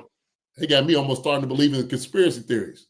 And I'm like, Dad, God, I'm starting to do Xing and, it's crazy stuff. Yeah, I get you, man. And that Butker, man, I give him some slack on some missing some field goals, and stuff, but there's no excuse for missing the entire field, man, and going out of bounds, man. Like that's like missing a 3-foot chip on the green this wide open, man. For him, like that should be automatic. 53 in the third. Yeah, he's wide open. On the sideline. Yes. What are you looking to do? What are you trying to do? Are you trying to corner kick, pin him in the corner? For what? Yeah, there's no need for all that. Yeah, get some height on the football. Okay? And let you guys go down a couple. Might get a fumble, anything can happen, right? Somebody trying to make a play, put a helmet on the ball, whatever. We don't even get a chance at it. Exactly. Are we up here to the? Come on, man. I just like. That one's unforgivable. So when you can miss one, I'm like, all right, maybe his knees sore or something. Maybe they didn't hold the ball right, something. But there's no excuse for that. You have an ocean, just put it somewhere on there. Don't miss the damn field. And you did that at the worst time too. Last drive of the game, they need a touchdown, like you said. That's the only thing they can do, a touchdown. They can't settle for nothing less. They need to go the full length of the field, and if they don't, they lose the game. Yeah, and almost little less than halfway there. Yeah, that's almost like Steve Nash shooting free throws and airballing it. It's like he's like a 90% like free throw shooter or something like that. Yeah. Like, what is this? What? It ain't happening. No, it ain't happening.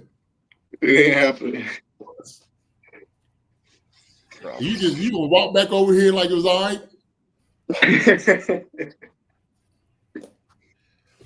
I did the whole time. I'll wait to the bench. I'd have been staring at it.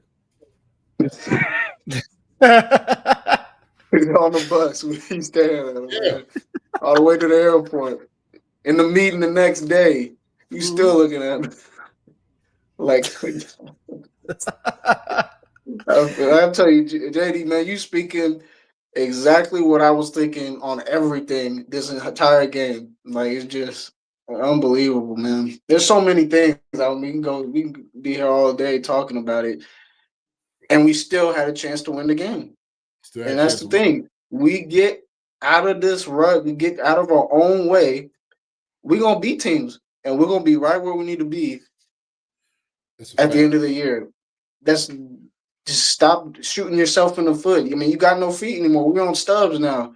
We getting prosthetic feet. Don't blow those up either, man. And we're good. Even on prosthetic feet, we're going to run the table on these dudes if we just stay out of our own way. So That's it. That's all, man. That's it. And I appreciate y'all, man. Appreciate you, Will, man. Thank you, my brother. Appreciate you, buddy. Yes, sir. Always, man. Yeah. Man. I'm gonna let y'all get to with my boy Del Monte Green Beans, man. Oh, Yes, sir. oh yeah. Del Monte, let's go, baby. Yeah. Up on the mic. Oh. All right, Will. Great. Take it easy, buddy. Toe should sucker punch. Oh man. Yep. Like, oh, hey, you see me looking at you. Now we're bringing Del Monte Green Beans on. Then we're gonna get to the preview of the Lions game.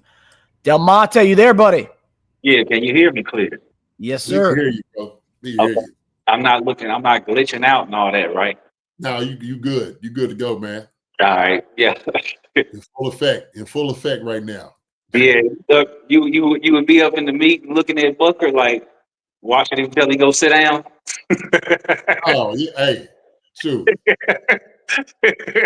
I'm gonna tell you how Coach did me one time. I messed up. It was at the end of the game, and I had a guy man to man. I was playing defense. I'm a Mike linebacker. No, I was Sam on this one, and my assignment was the running back out the backfield. And this sucker ran past me on a go route and threw it right over my head, man, touchdown to win the game. And I remember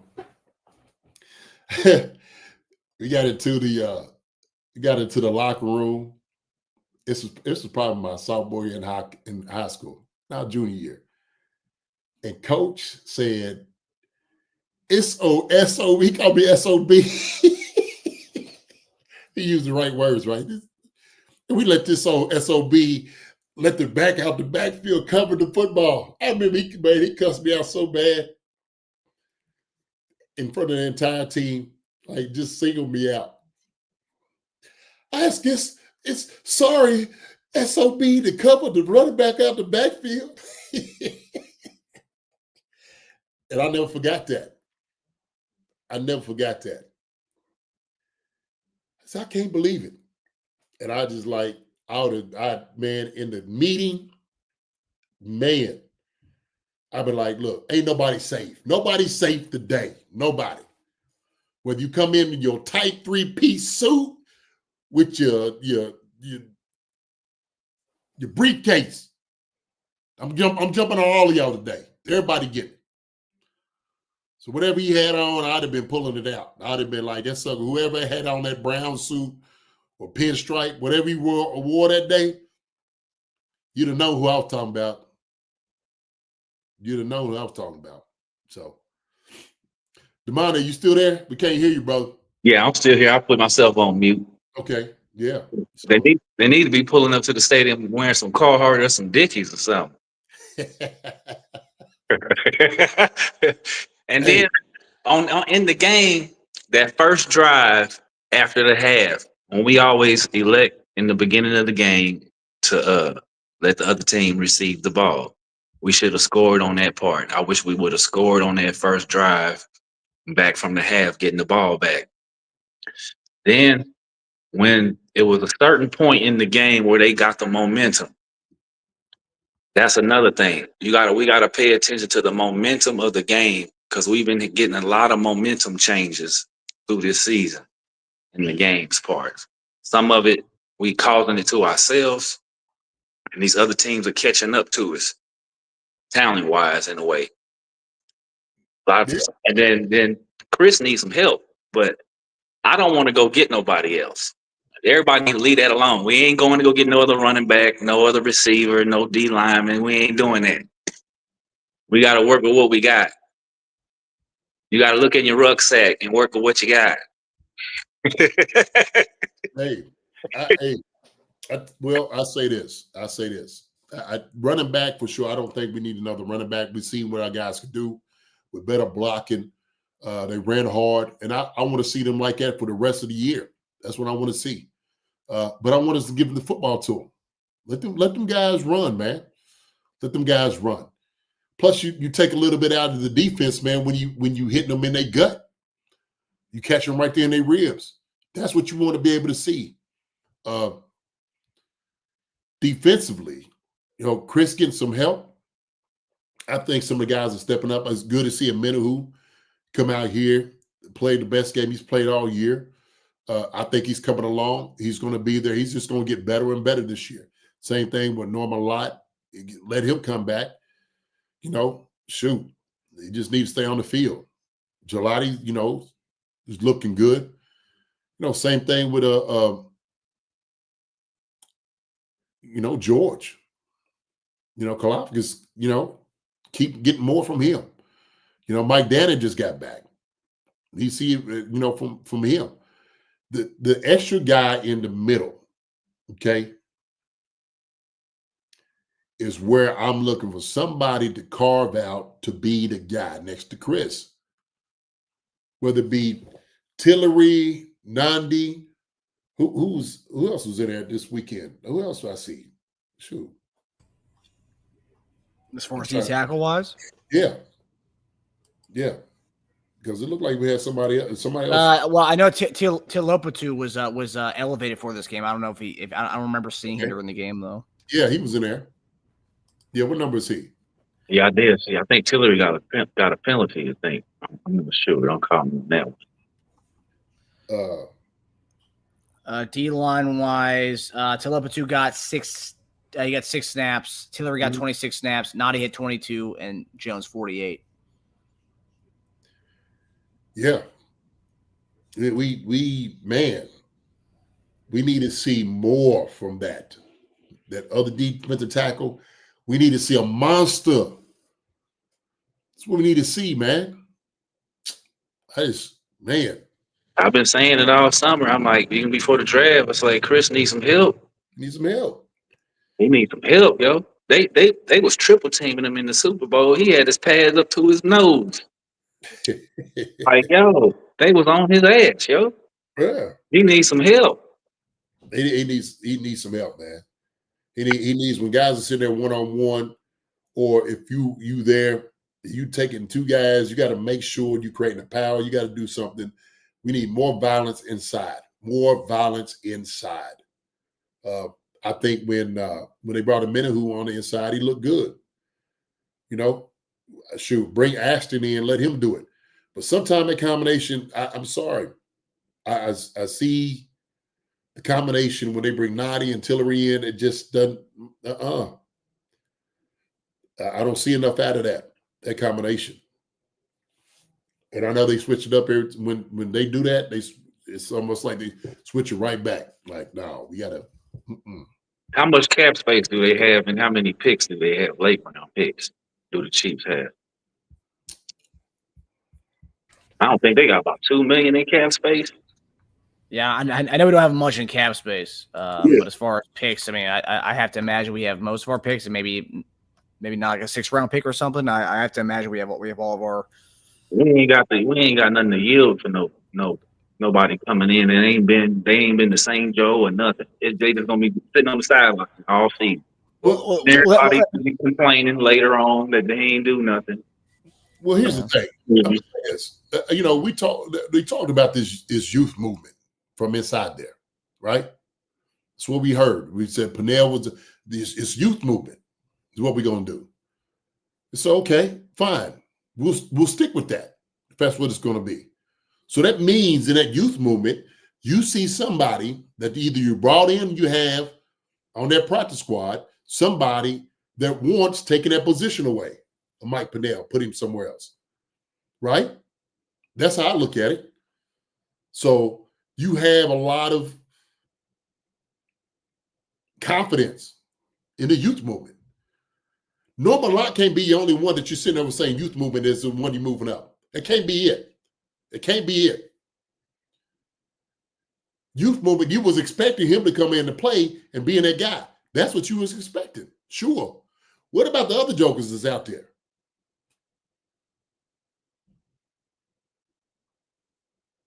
So that's what I'm saying. That's what I'm saying.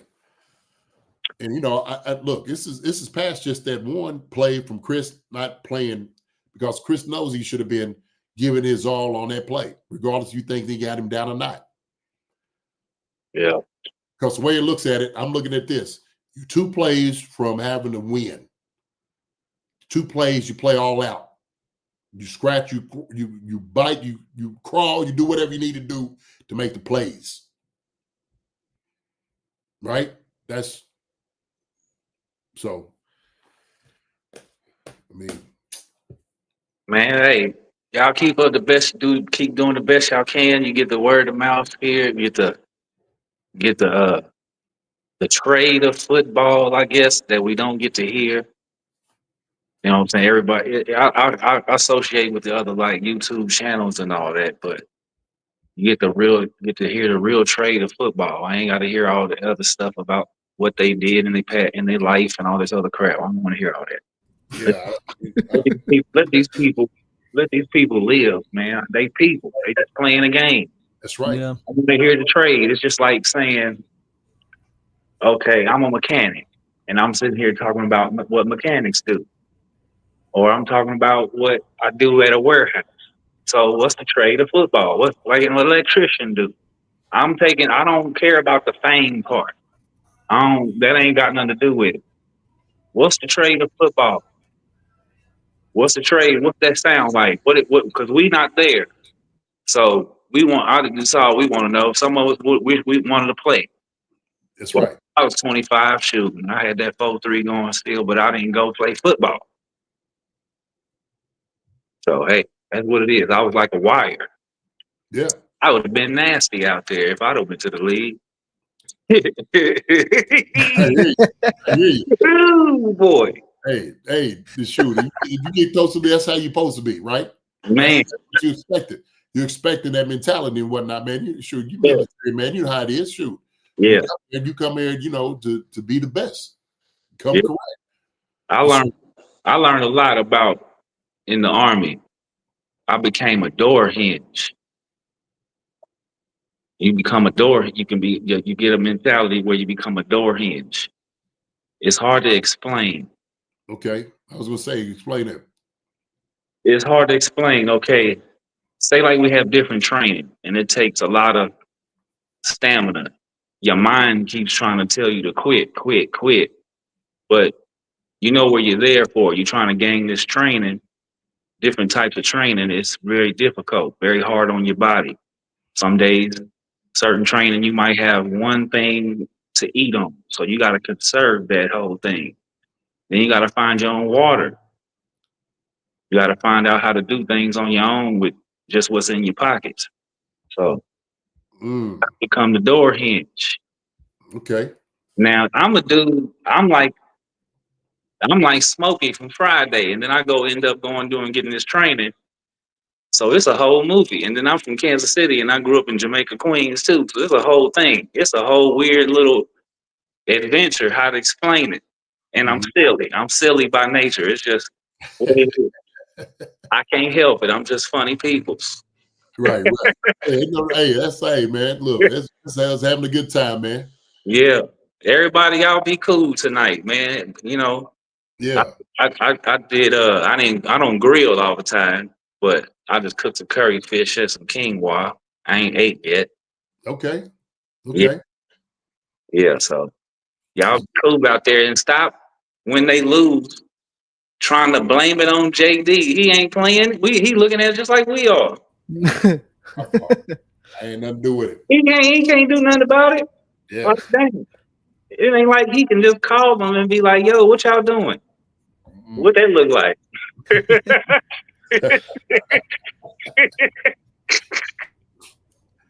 Yeah, and Jalen Taylor with that old boy on the right side with that orthopedic offensive tackle stand. Like, Lord, dog, come on, man. Yeah, I think he still might be a little banged up, man. Yeah. That's just me. Oh, he didn't play. Did he? Did he play? Who? Juwan Taylor? Yeah, Juwan. Did he play? Yeah, he played. Oh, yeah. Yeah, that stance looked like an accident waiting to happen. I'm like, oh my God, bro. Somebody tap him on the shoulder, let him know. Stick your leg in. Put that knee out. Something. Oh my God. That looked like a heart. Oh my God. That looked like an accident waiting to happen. Oh yeah. Well, he does have a peculiar stance. Yeah. Is that a real thing? I ain't never seen nobody really do no stance like that. Yeah. I mean, shoot. I mean, apparently so. I mean, for him, I guess it works for him. Dang. So, you know what? I'm gonna be honest. I never went back to his Jacksonville film to see if that's like how he was always. Yeah. It's always his stance like that. That's always been his stance. Yeah. Okay, so because even before he came to Kansas City, that whole like him getting off the ball fast and staying like that was always a thing that people said that they wouldn't call in Jacksonville. When he comes to Kansas City, it became a bigger deal. So. Oh yeah. Oh, I got another thing. How long do we still have Chris Jones for? 2 years or 1 year after this season? 2028. Ooh. Ooh-wee. Yeah, it's going to be some uphill battles coming up here because we're going to be losing people. Plenty of time to give him help, though. Plenty of time to give him help. Yeah. Yeah. Good time. Everybody just enjoy the adventure that we seen. We can't play. Like, man, wish we could, but hey, y'all got to relax. Yeah. Enjoy it, baby. Detroit this weekend. Enjoy it, baby. Big time game this weekend. Yes, sir. I hope we ball out against the Raiders at least. Lord have mercy. I hope it's like 400 yards passing, 150 yards rushing, and Pat didn't have to rush nothing. Like, I hope he do some video game numbers or something. I'm looking at Dallas for that game. I think Dallas is going to be the game we have a fireworks explosion on Thanksgiving. And don't get mad if Rasheed is rusty. Y'all better not be in these comments talking crazy on Rasheed because, of course, he ain't played, okay? Just relax. Let the man do his job. Like, yo, relax, yo. Golly.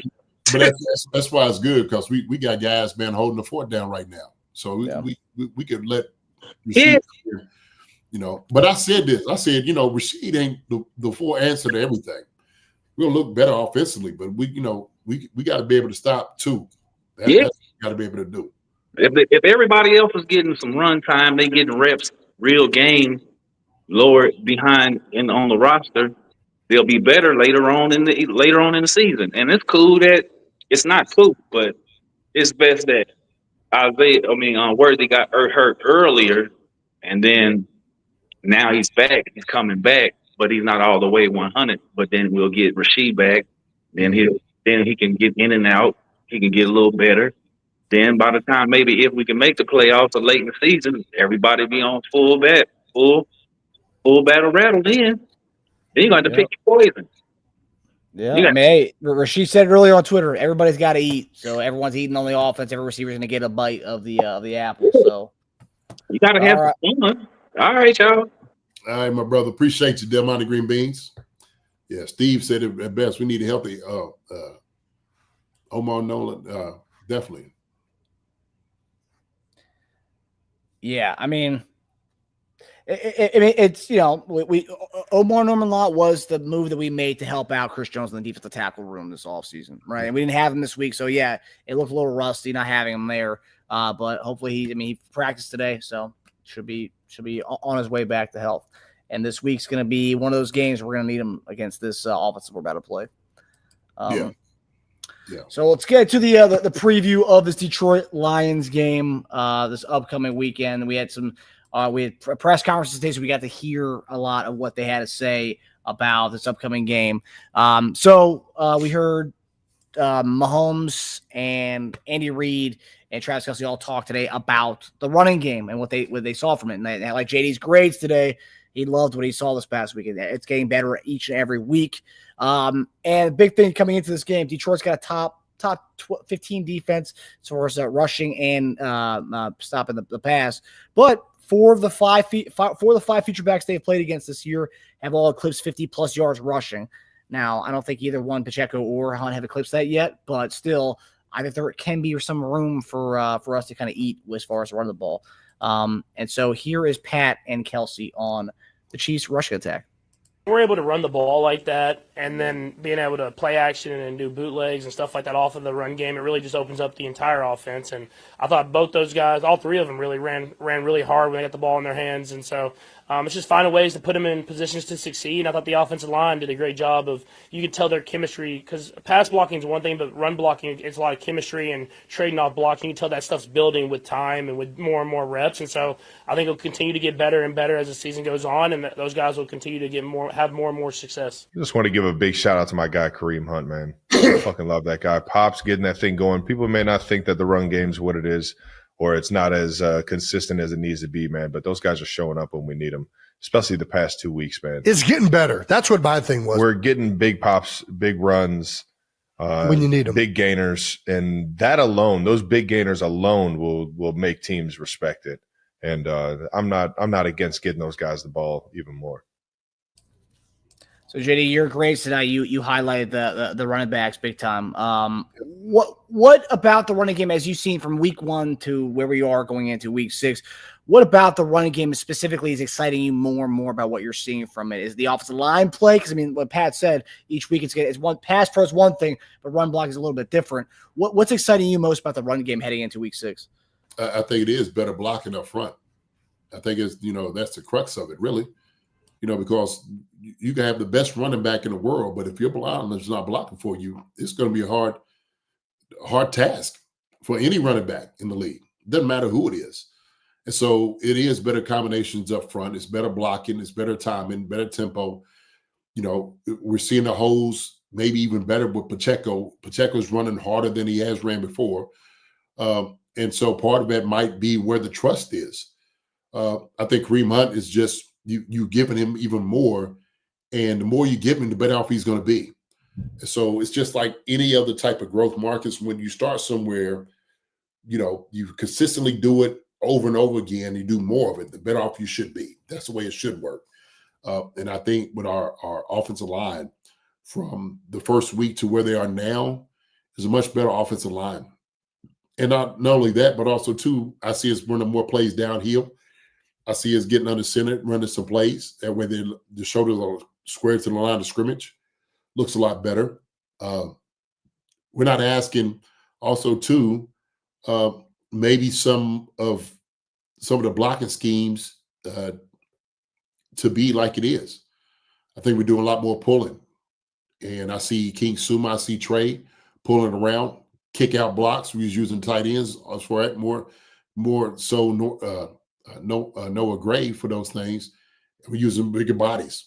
I think that's what part of it is, though. But there's no doubt these guys deserve to run the ball more than what we have been doing in the past. But both those guys recognize it's just not only the running back, but also too it's the offensive line. That combination has gotten better.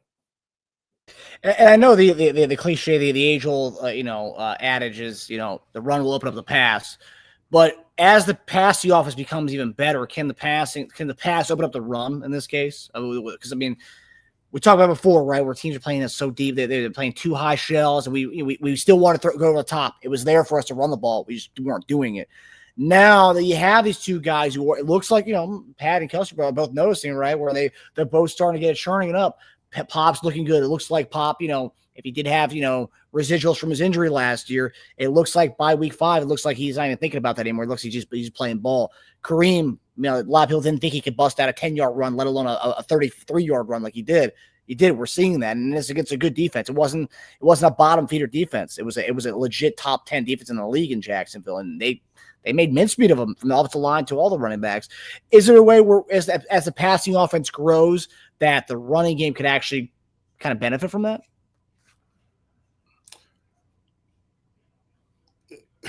Sure. But it still boils down to, let's just say, you're dropping more guys, okay? Right? I think that's what you're saying. You can do that. So that means the blocks up front still need to be clean. It shouldn't be a guy with his arm out making a tackle. Our double team should be able to move up to the second level fairly easy on those plays. The problem has been where everything like our double teams, our hips and all that being hip to hip hasn't been that tight. Or we're fighting against each other on the double team. Or if we're kicking guys out or we're trying to capture the edge, our head's either not on the right side or we're not using enough power to bench press guys to open up the holes. The holes just hadn't really been there early on in the season. It just hadn't been. And so even when teams dropped, our guys just weren't making it clean. So those things have changed right now. I've seen that. Everybody sees it. The running back sees it, but also too, they're hitting the hole a lot harder. But like I said, can the pass open up the run? Shoot, maybe. Just depends. Just depends. Brian Hoang says they didn't get enough carries, though. That's still a thing, too. Kelce even says that we should be feeding them even more. It's Absolutely. Like, I mean, they both ran really great, but even in the end, 7 carries for Kareem, 7 carries for Pop. And, like, you know, and Kareem, the crazy thing is Kareem almost has as much touchdowns rushing as he did carries. He had 2 rushing touchdowns, 7 carries. It shouldn't be that close. Yeah. They should always, every game, be 25. Every single game, 20 to 25. It shouldn't be no less than 20. Never any game. Especially if you want the play action to work, the effectiveness of it, that's exactly what you do. It has to be that. So it takes the running backs or the run to do that. So yeah, I agree. All right, so now we're getting to the defensive side of things here. So the Lions defense, it's probably I would say, or not the Lions defense, the Lions offense here. Lions offense right now, looking at some of the metrics here, they're currently on pace to have the second most points in NFL history. That's as of right now, on pace to have that. They currently lead the league in points per game with 34.8. Now, if you think about that, 2 weeks ago, we played a team that currently had that at the time, which was the Baltimore Ravens. They were the highest scoring team in the league. But now, since then, things have fallen off a little bit over there since our game with them. Good old line, great ground attack. We talked about how to model the 1-2 punch that Demon Gibbs have, to try to model that. And then, obviously, Amon-Ra St. Brown, the weapons they have on the outside. And Andy Reid and Nick Bolton talked a little bit about the challenge ahead for this game on Sunday. They've been very effective offensively, point-wise and execution-wise. So they haven't had the self-inflicted wounds, as much as some other teams. So you know that they're not going backwards, and so we've got to make sure we take care of business, stay aggressive, and on both sides of the ball and special teams for that matter. Man, they're special. They got a great tight end, 2 good backs. Got wideouts, got some depth, and they got a young guy as well. That's kind of mixing, adding to the mix. And the quarterback's playing great. If I'm not mistaken, he might be best in the league in completion percentage. So obviously, he's going to take everybody, all hands on deck, up front, and then in the back end, mixing up some looks pre-snap and just trying to force a couple turnovers when we can. But yeah, it's a great challenge for us. Perimeter plays, interior plays, kind of fits what they do well. They want to give things away. Their run and pass also kind of marries up together. So they do a good job, man, of keeping defenses unbalanced and not giving away things that you can kind of pick up on tape. They got 2 good backs. Both use them in outside run plays, inside run plays. Just kind of interchangeable as they go. I mean, it's an action-packed offense. They have guys everywhere. And so, JD, I'm hearing a lot of this talk from people who are hyping up the Lions, saying if the Jacksonville Jaguars did what they did to the Chiefs defense last week, what are the Lions going to do against us? And so my question to that is, from a matchup standpoint, what's one of the areas that the Lions offense what's one of the areas that they kind of, as far as threat-wise, what would be the biggest challenge for our defense that the Lions offense poses? Probably, play action. Play action for sure. The thing is, you got to be able to stop the running backs. As you do that, if you control that part of the game, then you know that the play action is coming. That's what it is. Jared Goff is a very talented quarterback. I mean, Amon St. Brown, Jay, and they got Laporta. I mean, they got some guys all over the place. But I think we match up really well with them defensively. I think we do. I think what Jared Goff doesn't do well, he doesn't do a great job against pressure. That kills him. He absolutely cannot stand pressure. He is not a pressure type of quarterback. When I see teams absolutely dominate them, it's always pressure on Jared Goff. So I don't know if it's just processing speed You cover everything kind of short. Amon St. Brown does a very good job getting open, a very strong receiver. You can't let the deep balls. We got the best speed in the league. They've seen it in training camp. Our guys can match up. So speed-wise, I don't think it's really a big deal. I don't think that's the problem for us that we have to worry about. It's all the other things that we have to deal with, right? So Jamar Gibbs, talented back, stop him early. Got to. Montgomery come in, he's a hammer, bring him in, stop him too. So those are the things that defensively you just got to be able to do. And I think Spags will have a great game plan against these guys. Every single team that we look at, right? Chargers, great offense. Eagles, great offense. Giants, yeah, right? Ravens, great offense. Jacksonville, but shoot, we're going to be all right. You know who got the top offenses in the league? Rams. Let me see who we got up here. So I'm looking over here, NFL total offense stats. Cowboys, Rams, Bills, Colts, 49ers in Detroit is where they are. You know who's the two behind them? Falcons and Chiefs. Wow. We started to take over. We just started showing up. I'm surprised the Falcons are on there. Yeah. Oh, shoot. I mean, hey, what's his name? Been having a year. Drake London. Yeah, he has. Yeah. So it's interesting that you say, like, if you look at all the quarterbacks you just named, right? So you Herbert, Hurts, Lamar, Trevor Lawrence, Russell Wilson has some wiggle in him. I know he got benched, he still got wiggle in him. And usually we don't really have problems with scrambling quarterbacks. The only ones we usually face are Josh Allen and Lamar. We do a good job against them, especially when it matters the most. Goff is a statue. He's one of the last few statue quarterbacks in the league, and I feel like that plays in our advantage, and a lot of people are not talking about that component of it. Yeah, that's a fact. So you don't have to worry about a spy. You can sit guys out in coverage and just come after him. He ain't going to take off running. He gets to the sideline. Hey, that joker runs like molasses. You can run him down. You can't. He's slow as molasses. So, and look, he's got a little, but he's not those guys we just named. Yeah, I mean, he makes Lawrence look like an Olympic sprinter. Yeah. It's almost like he had to gear up to take off running. Every time I see him run, he's like, put the ball down, and he got like a Jared Goff going to run. So he'll sit back there. We know that. And so that's a statue. That's why you bring pressure against a guy like this. And the brilliance of Spags, he'll bring pressure from everywhere. We know that. So ideas for how we will pressure Goff, he won't expect. Corner blitz. You can bring 3 or 4 from the side. You can bring middle dog cross. You can do a lot of different things. Here's the thing. They do have a very talented offensive line. We know that. We had to contend with that too. Okay. Very good tight ends as far as outlet-wise.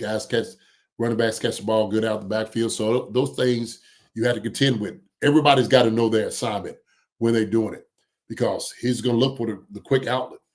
What do you do also too? You got to play tough on those wide receivers. Put pressure on them jokers immediately. So I think that's what it is. That's what it is. Yeah, Steve Cash was A-gap blitz all night. Mm-hmm. I was looking at the box score too when we played them last time. So you guys forget week 1, 2023 season, that Thursday night game, first game of the season. They upset us at home. Right after the banner ceremony. But 21-20 in that game, that was a Chris Jones game where he sat in the bleachers and watched because it was during the holdout. But they won 21-20. Goff, 253 yards, only sacked once that night. Again, different game plan because we did not have Chris Jones. But the running game, Demont was their main bell cow at the time. He had 21 for 74 and a touchdown, and Gibbs 7 for 42. I believe that was Gibbs' rookie season, so he was just getting kind of started in his first game. But I mean, like, ain't that joke no more? Oh yeah, man. How much of that? I know it was 2 years ago, and obviously Gibbs was a rookie at the time, and live things have changed from both sides of the ball. How much of are they going to even look at that game tape when they kind of go to film study this week? I mean, just what guys do. You know, your staff is pretty much. I don't even know if they still have the same offensive coordinator. Ben Johnson's with the Chicago Bears now, and Aaron Glenn is with the Jets now. Yeah, well, I knew Aaron Glenn went up there, but so Ben Johnson was there. Oh yeah, so I mean, you'll have remnants of that. I'm sure it's not going to be Ben. Ain't going to be calling the game, but it seemed like they ain't skipped a beat. Why? Because they got talent. We know that. That's fine. But they're coming to Arrowhead again. So we just going to have to put the lines to bed, man. Yeah. Okay. Steve Cashman, didn't they have a pick six? They did. Was it what's his name? Branch had a pick six in that game. Brian Branch, who That's I believe was a DMP today. So Amon-Ra and him were at DMP in practice today. But first day of practice, I think they'll probably get there tomorrow. Maybe we shall see. All right, so our final topic here is JD talking about interesting, right? Talk about coaching trees. I thought this was a pretty interesting nugget here. So Lions defense is actually headed by first-year defensive coordinator Kelvin Shepard, who played under Steve Spagnuolo with the Giants. His defense is playing well, ranked top 12 in passing yards and rushing yards, ranked second in sacks this year. Go figure, a Spags a tree guy leading the league in sacks, but number 2 in sacks behind the Broncos, 16 through 5 games. However, their secondary is in trouble this week. They'll be without their top 3 cornerbacks for the Week 6 game. Both outside starters, DJ Reid and Terrion Arnold, will not play due to injury. Top backup Khalil Dorsey is also dealing with an injury that will keep him out for a while. That leaves Detroit with a trio of journeymen between Amik Robertson, Rocky Sin, and Avonte Maddox. So there you go. Right off the bat, there's some there's a chance for us to kind of tear up that secondary. But Patrick Mahomes had some praise for Kelvin Shepard. He does a great job of the game planning, kind of like we were talking about the unscouted looks, doing stuff that's specific to each and every team. He puts his guys in positions so they can play fast and play hard. And you can tell they respect him by how hard they do play. And so I don't know if that's being a former player or whatever it is, but he gets the best out of his guys. And so it'll be a great challenge for us. We got to match the intensity. We got to match the intensity of going up against a Detroit Lions football team and a Detroit Lions defense. And so it'll be a great challenge for us. They're playing good football, good solid defense, flying around. They're solid in the pass game. Got a good scheme. They're good in the run game, so they cover their gaps and so on. I love Andy there. He was just saying whatever you want to get out of that press conference. But JD, when you look at this matchup, right? We talk about the numbers: 16 sacks, number 2 in the league. But how much of an advantage does this give the offense having to play against a defensive coordinator who comes from the same school of Spags' defense, right? Because that's the defense that Mahomes is seeing every day. I'm not saying it's the exact same defense, obviously different types of players, but schematically, I'm sure there's a lot of similarities there. And how much of a leg up does that give us? Knowing that we are playing a defense that schematically is very similar to the one we see every day. Well, I mean, shoot, you got the architect, for us, with us. It helps out greatly. And so it's not like you haven't seen anything before. Spags will let you know exactly some of the things that we're going to do. Very similar to, Spags, but it's not Spags calling it. It isn't. It's not. And so, we know to look for particular blitzes and disguise coverages, like Pat said. We'll be able to see it. The thing is, we got to beat up secondary. You got to go deep on these jokers. Immediately go deep. That's how you have to do it. So I think really that's what it boils down to. You just got to go attack the guys, attack them. Then also too, we got to be able to protect. But I think we'll be fine, like you said. It kind of gives us a leg up because we know what they're going to be doing defensively. Now, when it comes to that, like nagging Andy Reid game planning this week, are they bringing Spags into that office with them and saying, "Hey, like, what do you think will work here?" Like, how much does the defensive coordinator, who knows that, who knows that scheme wise, how much is Spag's going to play as far as helping us whip up a game plan to against that team? Because obviously, I'm curious in that stuff because Spags has to whip up his own game plan against the other offense. How much involvement will he have with the offensive side of things this week? I mean, shoot. They'll talk about it. They could talk about tendencies. They may talk about tails. Like, okay, I see what he's trying to do here with this, or, how is he matching up with this formation or personnel? And so I think that's really what Spags can, shed the light on. But I like Shepard, man. I seen him in the press conference, and I liked his fire. And you could tell, like, he's getting a lot out of the guys because he keeps it real with him. He tells them the truth. And that's what like you said, maybe it was a former player. It's like, hey, man, look, I'm not going to coddle you. I'm not going to sugarcoat it for you. I'm expecting more out of you, and you need to give it more, especially going to be here. This is what it is. So I love, Detroit for the simple fact of this is my bias is because of former players that's on there. Like I said, I know Dan played at the same era. You'd like to see guys go on to where they down, being in Chicago, of course, Aaron up there in the Jets. But hey, man, this is ball. They know it ain't more than anything else, and we know they know we're gonna come after them. They know it, and they better be ready. So all the things that they do.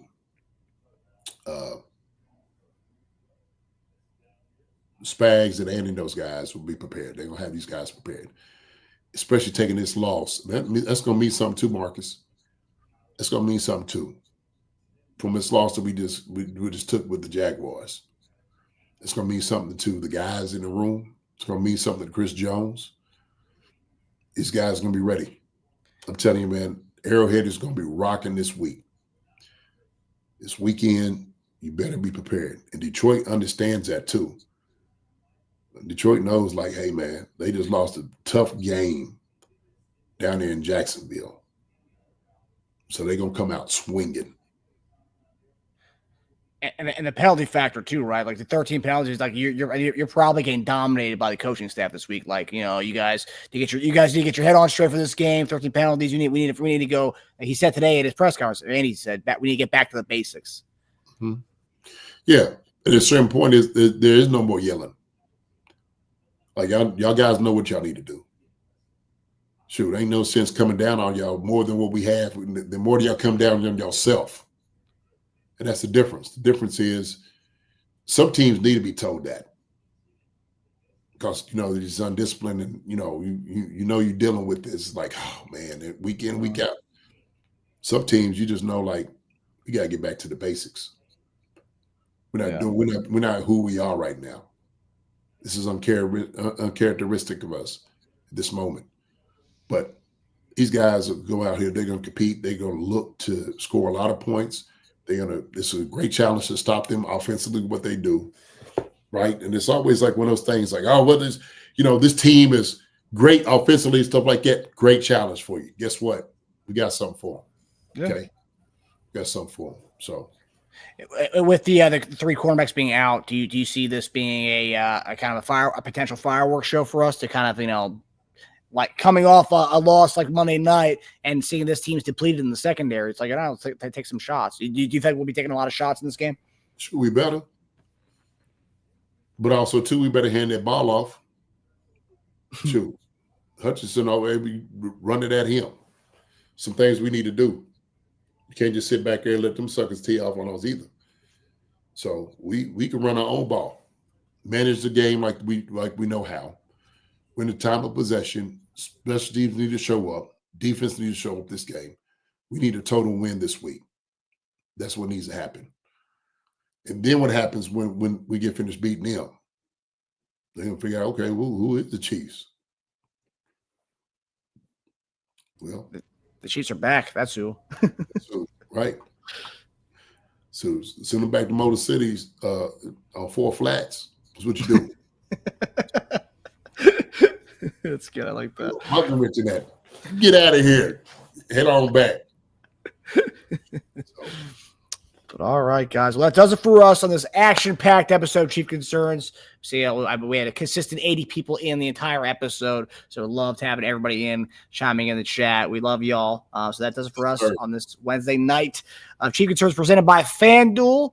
We'll see you guys back Friday night for Keys to Victory and our betting show. So it's going to be a nice weekend to get kind of redeem ourselves from that Monday night game. But JD, close us out, buddy. Hey, man, listen. We know what it is. Okay. We were 2-3. We understand that. But this is no time to fall apart. If anything, it's the time you rally together. This is the time that we sitting over here. We got to start thinking, hey, this is something we can do. This is just not, it's not the end of all, not at all. And the people we need to trust is the ones that's in this room and in the circle and everybody out here that's, that got our back and our support. So everybody else out here, hey, man, shoot. The jokers out here, man, but that want to jump all over the Chiefs at this time, go on, jump all over. Please. We're going to have something for you. So now, Drew, don't be nervous about this game. Why be nervous? If we was a different team, we didn't have the caliber of players, that might be one thing. But we know who we got. We know who we got. So it doesn't bother me whatsoever. I'm not worried. You shouldn't be worried at all about this game either. Shoot. I could see, when Travis is talking about it, see Pat talking about it, Andy and those guys. You know why they want to be done with these questions? Why? They want to go to work and go win. That's what it is. They want to keep talking about, okay. Yeah, we know. We know we 2-3. We know that. We know that. So we'll pull ourselves up out this. We'll pull ourselves up out this.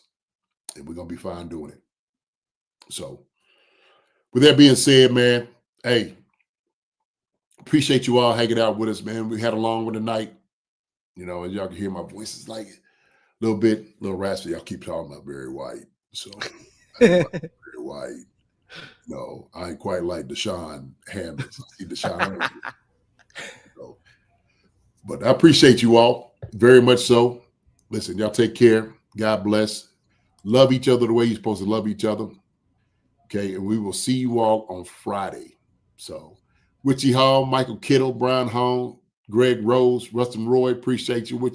Optimistic James, Sasha, Greg Spence, Andre Chenault, Drew, Jazzy D, Will, Ray 028, Demetrio Spence, Steve Cashman, Sasha, Deshaun Hammers, my guys in here. Chiefs fan 1969. Drew. What else we got in here, man? Of course, Optimistic James coming on. Appreciate you, sir. Dermonti Green Beans. Will. Let's see what else we got on. Sparkle Sports Car was in here early. I did see them. About Time. What else we got? I appreciate y'all hanging with us too, man. I tell y'all, yeah, hey, look, y'all are hanging with us. Love y'all for that. Joe E, appreciate it. Consistent, baby. Consistent. Chiefs guy. Y'all are people, man. Jacob Donabauer. Appreciate the contribution, Jacob, as well, sir. But yeah, everybody's been good. Everybody's been good on here. Sasha, thank you so much. Will says, talk you softly and hit you with a 1-2 punch. That's right. The meat hooks, baby. Boom, boom. Yeah. Hannah was in here. Don Peterson. Go ahead. Did you see this, JD? I posted on our Twitter account earlier, but I saw this photo and I had to put it side by side. Look at Trey Smith following the JD footsteps. Hey. Love that. We need to bring that back. We need someone holding up the running backs when they score touchdowns, or whoever scores touchdowns. We need someone to do it. Trey Smith's a perfect guy to do that. Yeah, he is. Make it look like a little kid. Yeah. Marshall in here tonight. Let me see what else we got. The barbershop was here. Barbershop was in here. It ain't just Andy. Patrick Mahomes be willing to run the ball also. Mm-hmm. I think he's willing. You know, he ain't never tied toe free. Pat ain't never scared to run the ball. So he will take off.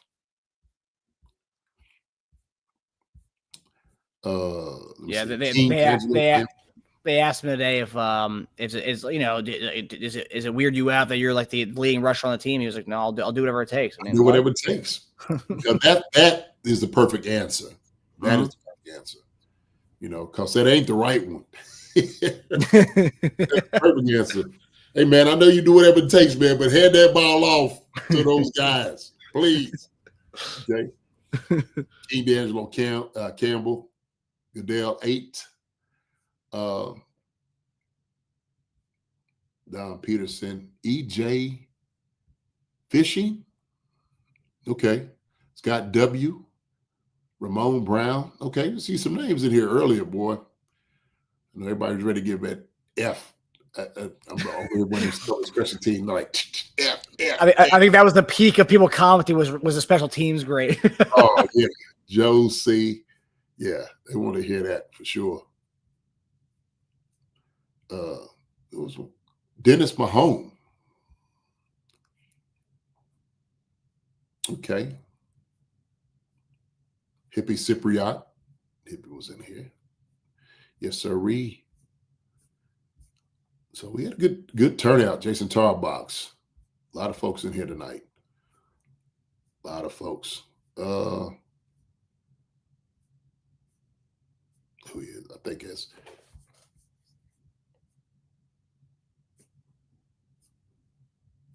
think it's pretty much it. Okay. Well, listen. Look, if I didn't get to say your name, thank you so much. Thomas Maggard. That's why I was like, I know it was a name. I get to see Thomas Maggard. Okay. General 51 was here a little bit earlier. But thank you so much. I appreciate you all coming out here, sitting here, letting me run my mouth a little bit. Let's take everything that, I've said. I know everybody has an opinion about stuff. But look, believe me, we're going to be all right. All this, the sky's falling and all the Chiefs are the worst and all them. Don't listen to none of them guys. Okay. If you listen to them guys, you need to change your channel, change your tune, go to somebody, man, that knows how everything works around here. Okay. 2 and 3, hey, no big deal. We can handle that. We can handle it. We're going to be fine. We're going to be fine. So y'all take care. God bless. Love you guys. Marcus, my brother, love you, man. Love you too, buddy. I will see you guys and gals later. Have a wonderful night. Love you. See you, everybody. Friday night, everybody. Friday night. Hi, everybody. Thanks for watching. Subscribe here to get the latest from the show. Also, be sure to check out the best clips from Chief Concerns. And if you prefer to listen to the show, subscribe and follow us on Apple Podcasts, Spotify, and anywhere else you get your podcasts.